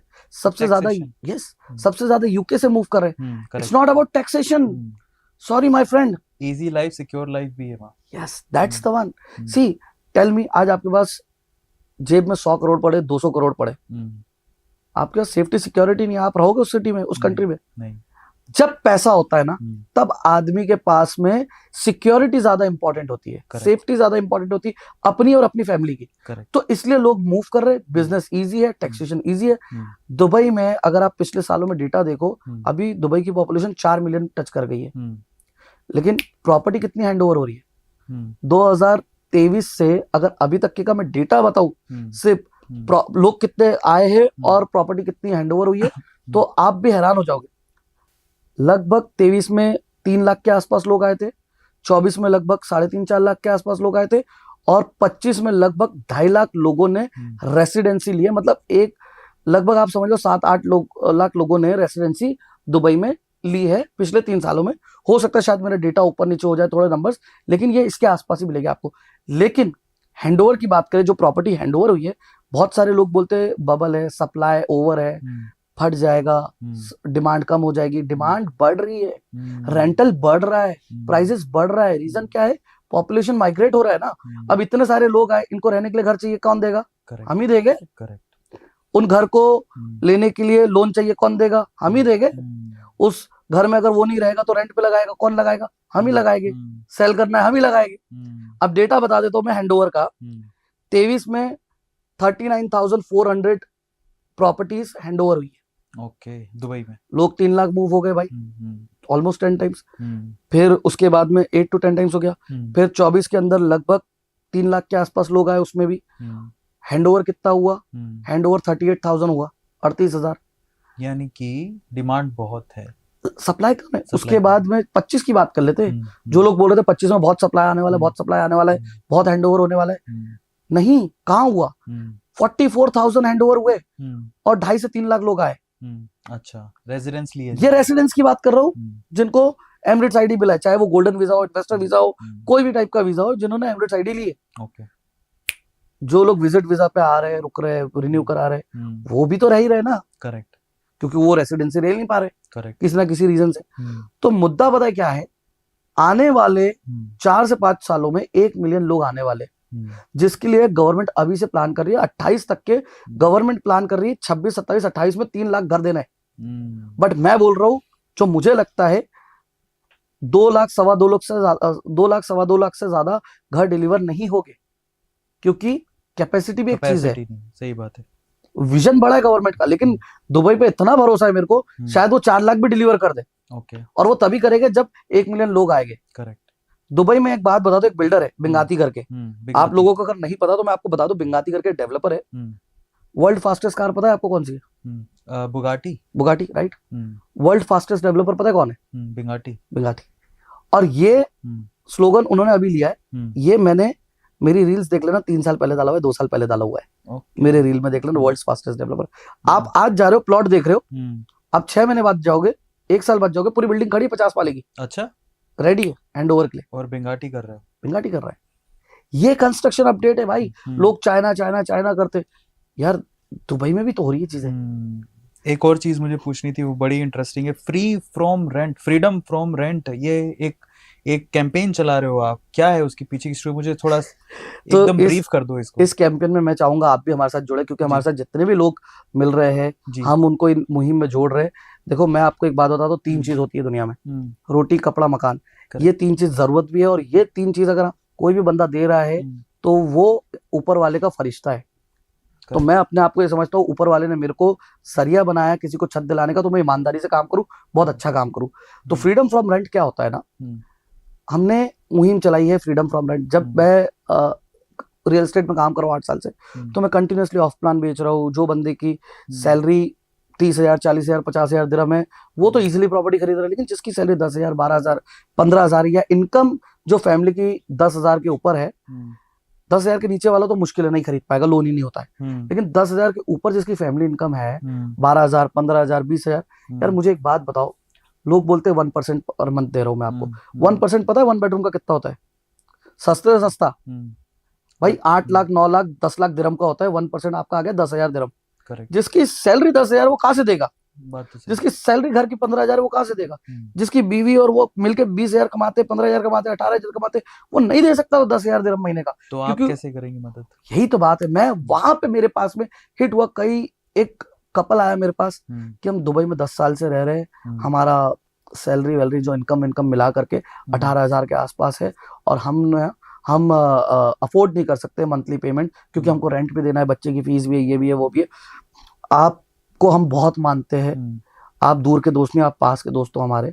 और लोग बोलते हैं master of Dubai real estate, अगर आप सही में हो तो प्लीज हमें हेल्प करके दो। मैंने बोला आप निराश मत हो, ऊपर वाले पे भरोसा रखो, हनुमान जी का नाम लो, हिंदू थे अपने, हनुमान जी का नाम लो, आपको कहीं ना कहीं रास्ता मिलेगा। करेक्ट। तो रात में मेरे को ये ख्याल आया, ऊपर वाले के उससे भी को आशीर्वाद है, क्या है पता नहीं है, तभी तो मैं आगे बढ़ रहा हूँ कि ready to move in properties पर जाओ। देखो, मैंने कैलकुलेशन किया, मुझे अच्छे से याद है, रात के 4:45 बज रहे थे सुबह के, मैं सोया नहीं था। मैं उठा, लाइट वाइट चालू किया, मैं कैलकुलेशन करने बैठा कि 1 मिलियन दिरहम की अगर कोई प्रॉपर्टी लेता है बंदा, तो उसको 20% देना है डाउन पेमेंट, 4% देना है उसको रजिस्ट्री, 5% देना है उसको एडमिन फी या ट्रांसफर फी जो भी है, और 2% ब्रोकरेज। ये पूरा कैलकुलेट किया, तो उसके बाद जो अमाउंट आया 8 लाख बचता है। मैंने उसका लोन किया, लोन का EMI निकाला 5,000, 6,000 के आसपास, 4,000 के आसपास। फिर मैंने बोला यार ये तो सही है। मैंने वो फैमिली को फोन किया, मैसेज डाला, रात सुबह 5:30 बजे मेरे पास अगर स्क्रीनशॉट होगा तो मैं शायद भेज दूंगा, शायद आप वीडियो में लगा देना। तो मैंने भेजा और उन्हें बोला ठीक है करते। मैंने कुछ प्रॉपर्टी शॉर्ट लिस्ट करी। मैं उस रात नहीं सोया पूरा। दूसरे दिन मैं खुद उनके घर गया, उनको पिक किया। बच्चे की स्कूल थी, मैंने बोला बच्चे की स्कूल छोड़ो, घर चलो। वो ऑफिस जाने वाले थे, मतलब ऑफिस नहीं जाना है, चलो गाड़ी में बैठो, घर। उनको बिल्डिंग लेके गया, प्रॉपर्टी दिखाई, प्रॉपर्टी अच्छी लगी, उनको ईएमआई कैलकुलेशन दिया, सब कुछ समझाया, लोन खुद करवा के दिया, सब कुछ करवा के दिया। और आज वो फैमिली उस घर में रह रही है। और वो अकेले नहीं है, कम से कम ऐसे 300-400 फैमिली है जो अपनी छत में रह रहे। तो उनको जो है आजादी मिल गई रेंट से। क्या बात। दुबई में आपने एक चीज बोली, बहुत हम मजे ले रहे थे। आप 8% का 20% कैसे होगा रेंटल आरओआई? क्या आपने उन लोगों का दुख देखा है जो वो पे कर रहे हैं? वो पैसा तो वही दे रहे ना। करेक्ट। तो देखो, इन्वेस्टर के लिए एक अलग स्कीम है, एंड यूजर के लिए एक अलग स्कीम है, मेरे पास में सबके लिए है। अब इसमें क्या हुआ, आप समझो 10 साल से अगर कोई बंदा रेंट दे रहा है दुबई में, आरओआई अगर हम 10% मान रहे तो वो दे भी तो रहा होगा ना कोई। करेक्ट। आज तक मैंने एक वीडियो नहीं देखा कोई बंदा बोल रहा है आके कि भाई 10% आरओआई तो मिल रही है, कि कोई दे भी तो रहा है 10%। करेक्ट। मेरे को वो बंदा मिला ही नहीं आज तक जिसने वीडियो बनाई। तब फिर मैंने दिमाग चलाया और मैंने, ये बहुत बड़ी मार्केट थी जो अनटैप थी, इसके ऊपर मैंने काम किया। मैंने स्टूडियोज निकाले, 1 बेड निकाले, 2 बेड निकाले। आप हैरान हो जाओगे, दुबई में रेंटल ज्यादा है, ईएमआई सस्ती है। वर्ल्ड वाइड रेंटल सस्ता है, ईएमआई ज्यादा है, कहीं भी चले जाओ। करेक्ट। अब यहाँ पे जो है रिवर्स कैलकुलेशन होता है। इंडिया में आप ईएमआई आपका जो इंटरेस्ट रेट आता है होम लोन का 9 से 10% के आसपास आता है, लेकिन रेंटल कितना आ रहा है? 2%, 3%। आप प्रॉपर्टी खरीद के रेंट पे लगा के भी -8% की आरओआई है आपकी। मैं दुबई में बोलता हूँ आपको 10% आरओआई आ रहा है, आप रेसिडेंट हो तो 4% आपका इंटरेस्ट रेट गया। करेक्ट। नॉन रेसिडेंट हो 5% चले गया, तो भी 5% बचा। चलो मैं बोलता हूँ बहुत आपकी प्रोफाइल खराब है, 6% चले गया, क्यों? प्रोफाइल पे भी मैटर करता है। फिर भी आप 4% के प्रॉफिट में हो, बचा ले रहे हो, माइनस में नहीं जाओगे कभी भी। करेक्ट। तो ये एडवांटेज है। फिर मैंने क्या किया, सारे क्लाइंटों को मैसेज किया, मैंने इतने वीडियोस बनाए, ready to move in apartments by just paying 2500 dirhams monthly for a studio, 3500 for 1 bedroom and 5500 dirhams monthly EMI for 2 bedroom apartment। बहुत बढ़िया। 2500 दिरहम की महीने की EMI, जो इंडिया के लगभग 50-60 हजार रुपए होते हैं। कोई भी खरीद सकता है, इंडियन खरीद सकता है। करेक्ट। आप समझो बात को, कैलकुलेशन पे जाते हैं। तो जो बंदा स्टूडियो का रेंटल बता दूं, बाय द वे स्टूडियो का रेंटल चल रहा है 5000। ओके। मैं आपको ईएमआई कितनी दे रहा हूँ? 2500। बढ़िया। अब थोड़ा तो आपको भी एफर्ट डालना पड़ेगा कि 24% अरेंज कर लो, भले ही मेरी ब्रोकरेज बाद में दे देना भाई, मेरे को कोई दिक्कत नहीं। एक केस बताऊंगा मैं इस पे, बहुत अच्छी इंटरेस्टिंग कहानी है। आधी कीमत पे आपको आपका घर मिल गया। अब रेंट जो जा रहा है, आप 10 साल भी रेंट दोगे तो लैंडलॉर्ड आपको 1 महीने का भी रेंट माफ नहीं करेगा। करेक्ट। ना आपको वापस करेगा। यहाँ पे आप जो पेमेंट कर रहे हो बैंक को, अपने लिए कर रहे हो। करेक्ट। दूसरी चीज, 1 बेडरूम का ईएमआई मैंने बताया 3 से 3500 दिरहम के आसपास। नॉर्मली 3 से 3500 दिरहम के आसपास, 4000 के आसपास आपको ईएमआई मिल जाएगा। प्रॉपर्टी टू प्रॉपर्टी कैटेगरी पे मैटर करेगा। लेकिन रेंटल कितना आएगा? 6 से 8000 दिरहम का 1 बेड का रेंटल। ओके। फिर आधा हो गया ऑलमोस्ट। 2 बेडरूम का रेंटल आएगा 9 से 10 हजार के आसपास का महीने का, लेकिन ईएमआई में दे रहा हूँ 5000-6000 की, आपका घर। अब आप बोलोगे कि यार मेरा तो रिलीजन अलाउ नहीं करता कि मैं इंटरेस्ट पे करूं। तो बहुत सारे लोग हैं जो इंटरेस्ट पे नहीं करना चाहते, तो उनको एक ही रिक्वेस्ट है, मेरे पास में जो मैंने मॉर्गेज कंपनी खोली है ना, वो इसीलिए खोली है। अच्छा। कि हर चीज का सॉल्यूशन दूंगा मैं आपको। होम लोन भी मैं दूंगा। उसमें कैसे सॉल्यूशन? उसमें दुबई में जो है इस्लामिक बैंक है। अच्छा। दुबई इस्लामिक बैंक करके एक बैंक है जो इंटरेस्ट फ्री लोन देती है आपको। अरे वाह। तो अब वो कैसे होगा, क्या होगा, मेरे मॉर्गेज एक्सपर्ट से आपको करेक्ट कर दें। करेक्ट। उसके लिए डिस्क्रिप्शन में आपको दे देते हैं। बाय द वे फिर से आपको कह रहा हूँ कि दुबई में अगर आप करियर बनाना चाहते हैं, विनेशा। घर खरीदना चाहते हैं, विनेशा। जॉब करते हैं और काफी टाइम से रेंट पर रह रहे हैं और फिर अपना सपनों का घर लेना चाहते हैं, विनेशा। आपके पास हर बात का सोल्यूशन, विनेशा। डिस्क्रिप्शन बॉक्स में जाइए, इनकी प्रोफाइल पे जाइए, उनको डीएम करिए। अब आपसे जी आखिरी सेगमेंट आपके साथ अब हम खेलेंगे। आपने बड़े इत्मीनान से बहुत सारी चीजों का जवाब दिया। हम चाहते हैं कि आपको मैक्सिमम 1 वर्ड या 1 लाइन में आंसर कर रहा है। पहला सवाल, जो ऐसे मिथ हैं जो आपको तोड़ने हैं और बहुत जल्दी। पहला सवाल, क्या दुबई में पैसा सच में इतनी आसानी से कमाया जा सकता है या फिर सिर्फ दिखावा है? हाँ या ना? यस। दूसरा सवाल, दुबई क्या वाकई रियल एस्टेट का एक बड़ा अवसर है या फिर एक बुलबुला है जो फुटने वाला है? यार बहुत बड़ा अवसर है। ओके। और आपने कितना पैसा कमाया है अब तक? मैंने कभी कैलकुलेट नहीं किया। तीसरा सवाल, बॉलीवुड सितारे दुबई में इतनी प्रॉपर्टी क्यों खरीद रहे हैं? भाई आप खरीदने वालों को देख रहे हो, मैं तो बेचने वालों को देख रहा हूँ। चौथा सवाल, क्या दुबई की लग्जरी लाइफस्टाइल कर्ज पे टिकी हुई है? 50-50 बोल सकते हो। जिसके हम्म। पास पैसा है वो दिखाता नहीं है, जिसके पास नहीं है वो दिखाने की कोशिश करता है। पांचवा सवाल, दुबई में करोड़पति बनना मेहनत का नतीजा है या फिर किस्मत का खेल? मेहनत प्लस किस्मत। हम्म। अगर आप वन वर्ड के अलावा मेरे को थोड़ा दोगे टाइम तो मैं बोल पाऊँ। देखो मेरा हमेशा कहना है, मेरा व्हाट्सएप स्टेटस चेक कर लेना, मेरा पिछले 8 साल से ये स्टेटस है, 100% हार्डवर्क, 0% लक। अब आप बोलोगे कि लक पे मैं बिलीव नहीं करता, मैं लक पे बहुत बिलीव करता हूँ। लक पे इसलिए बिलीव करता हूँ क्योंकि उसके बिना यहाँ तक नहीं बैठता, मैं आपके सामने शायद नहीं बैठ पाता। लेकिन क्या मेरे कंट्रोल में नहीं है? मेरे कंट्रोल में मेरी मेहनत है, मैं वो करूंगा और मैं 100% नहीं 1000% करूंगा कि ऊपर वाला भी परेशान हो जाए, ले जा भाई ले जा। वो कहावत है ना, खुद ही को कर बुलंद इतना कि हर मंजर से पहले ऊपर वाला भी तुझसे पूछे बता तेरी रजा क्या है। करेक्ट। तो वो आपको कहीं ना कहीं ऊपर वाले को मनाना पड़ेगा। अगला सवाल, दुबई में ज्यादा पैसा कौन कमाते हैं, ब्रोकर या डेवलपर? ऑब्वियसली डेवलपर कमाता है, इतना बड़ा प्रोफाइल है, एक अपार्टमेंट के पीछे काफी उसको प्रॉफिट होता है। ब्रोकर को तो बस थोड़ा बहुत कमीशन मिलता है और उसमें भी फिर कंपनी को जाता है, मार्केटिंग में जाता है, एजेंट के पास कुछ जाता है। बट मैं आपको एक बात बताऊं, करियर एडवाइस मैं आपको दे रहा हूँ। मेरे पास बच्चे काम करते 22 साल के, 23 साल के, जिन्होंने खुद ने दुबई में अपना घर खरीद लिया और लग्जरी गाड़ियां खरीद लिए। और मेरे पास कुछ लोग हैं, पहले तो साल में 2 करोड़ 2.5 करोड़ कमाते थे, 6 महीने में 2 करोड़ 2.5 करोड़ कमाने लगे कुछ लोग। फिर अभी रिसेंटली कुछ लोग ऐसे हैं जो 3-3 महीने में 2.5 करोड़ कमा रहे, टैक्स फ्री। अगला सवाल, क्या दुबई के रियल एस्टेट का क्रैश आने वाला है और अगर हाँ तो कब? कभी भी नहीं आने वाला है।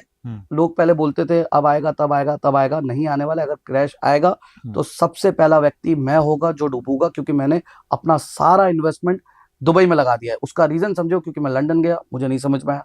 इंडिया मैंने बहुत सर्च किया, मुझे समझ में नहीं आया। It's not about worth, it's about जो मेरे लाइफस्टाइल दुबई में है, वो जो मेरे को प्रॉपर्टी दुबई में मिलती है, जिस पैसों में इंडिया की प्रॉपर्टी बहुत महंगी है उसके कंपैरेटिवली। अगर मैं उस टाइप की लाइफस्टाइल, उस टाइप की प्रॉपर्टी देखने जाऊंगा तो शायद डबल नहीं ट्रिपल का पैसा देना पड़ेगा मेरे को। तो वो चीज है, पैसे देखो 1 करोड़ 2 करोड़ में तो इंडिया में भी प्रॉपर्टी मिलेगी, 25 लाख में भी मिल जाएगी। लेकिन दुबई में जो 1 करोड़ 2 करोड़ में प्रॉपर्टी मिलेगी, वो प्रॉपर्टी इंडिया में आपको शायद 3 करोड़ 4 करोड़ में मिलेगी। नेक्स्ट क्वेश्चन, क्या भारतीय निवेशकों के लिए दुबई सुरक्षित बाजार है? सबसे बड़ा सेफ पॉकेट अगर है आपके लिए तो दुबई है। लेजिट तरीके से, ईमानदारी से अपने पैसे को दुबई में आप इन्वेस्ट करें, कोई भी संकट नहीं आएगा, कुछ भी नहीं होगा, बहुत अच्छी चीज है। और भारतीय एक नाम जिस पे बिल्कुल ट्रस्ट कर सकते हैं वो कौन सा है? यार ऐसे तो बहुत सारे नाम हैं और फिर मैं तो थोड़ा सा सेल्फ लवर हूं। वो एक ही नाम है, विनय शाह। अगला सवाल, दुबई में पैसा तेजी से आता है लेकिन क्या वो टिकता भी है? नहीं, दुबई में आपने अगर पैसा कमाया तो आपके पास में अकाउंट में 2 करोड़ 2.5 करोड़ 5 करोड़ 10 करोड़ कितना भी अमाउंट हो, वो नहीं टिकता। उसका रीजन ये है, वहां पे आपके पास में खर्चा करने के लिए इतनी चीजें हैं कि मतलब इजीली निकल जाता है। जैसे अभी मैंने बताया आपको, उस दिन मैं गया, 15-20 दिन पहले की बात है, लैम्बोर्गिनी और जी वैगन दोनों मैंने कंपेयर करी। मैं लेने गया था एक गाड़ी, मेरे को समझ में आ गया दोनों गाड़ी। अगर वो हाँ बोल देता तो मैं तुरंत डील कर लेता। करेक्ट। तो दुबई में ये चीजें है, क्योंकि देखो उसका, अब यार यूके में जाओ, यूके में रोज के 320 मोबाइल चोरी होते और 20 कार चोरी होती। पता है आपको ये चीज? नहीं। आप एक हैरान करने वाली चीज बता दो, यूके में, लंदन में स्ट्रीट्स पे लिखा हुआ है चोरों से सावधान रहो, मोबाइल अपना सिक्योर रखो, ये पुलिस पे लिखा हुआ है। अच्छा। मैं निंदा नहीं करता कोई देश की, कोई जगह की, यूके बिल्कुल भी नहीं, क्योंकि यूके इज माय फेवरेट। क्यों फेवरेट है? क्योंकि मेरा सबसे ज्यादा धंधा यूके से आता है। लोग भाग रहे अपने अपने देशों से, tax 40% 50%, safety security zero. Range rover तो वहां पे इंश्योरेंस ही नहीं होता रेंज रोवर का लंदन के अंदर। क्यों नहीं होता भाई? वो चोरी हो जाती है। अच्छा, ऐसा है? हाँ, बहुत डिफिकल्ट है उसका इंश्योरेंस। आप देखो ना, आज इंडिया देखो या वर्ल्ड में कोई और सिटी देखो, कंट्री देखो, रोड पे आप लैम्बोर्गिनी लेके चल नहीं सकते। बात तो सही। जितने भी बड़े सितारों ने गाड़ी खरीदी है, लैम्बोर्गिनी, जैगवार या जो भी गाड़ी खरीदी है, स्पोर्ट्स कार या जी वैगन या जो भी खरीदी है, क्या वो डेली चला रहे? नहीं, चला ही नहीं सकते। वो सिर्फ रोज इसलिए है, नहीं है ना वैसे। वो सिर्फ इसलिए है, मैंने खरीदी है, हम्म, थोड़ा चलाया, हम्म, घर के आजू बाजू घुमाया, वापस हम्म, लगा दी, शौक पूरा हो गया। correct, लेकिन दुबई में क्या है, रोड इतने जबरदस्त है, एक गड्ढा नहीं मिलेगा पूरे दुबई में आपको, ये मैं बात लिख के दे सकता हूँ, आपको एक गड्ढा नहीं मिलेगा। और वहां पे चोरी चकारी नहीं है, गाड़ी खराब ही नहीं होती आपकी, करेक्ट, चोरी नहीं होती, तो फिर तो बिकेगी ना। बात सही है। और दूसरी चीज, जो गाड़ी इंडिया में आपको 4 करोड़ की मिल रही है, वही दुबई में 2 करोड़ की मिल रही है।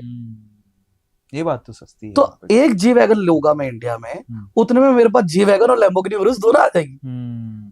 अब आखिरी सवाल लेते हैं विनय शाह से। विनय भाई, एक चीज मैंने देखी है सोशल मीडिया पे, बहुत सारे इन्फ्लुएंसर्स खुद, इवन बॉलीवुड स्टार्स तक, बॉलीवुड एक्टर्स तक खुद दुबई की प्रॉपर्टी सेल कर रहे हैं, वहां पे एजेंट के तौर पे काम कर रहे हैं। आपको कंपटीशन फील नहीं होता है? नहीं, मुझे कंपटीशन फील होता ही नहीं, मेरे लिए तो और अच्छी बात है। कैसे? देखो, मैं सिंपल सी बात है, एक समझदार क्लाइंट, आप मुझे समझदार लगते हो, राइट? आपको प्रॉपर्टी लेना है, तो आप रियल एस्टेट एक्सपर्ट के पास जाओगे या इन्फ्लुएंसर के पास जाओगे?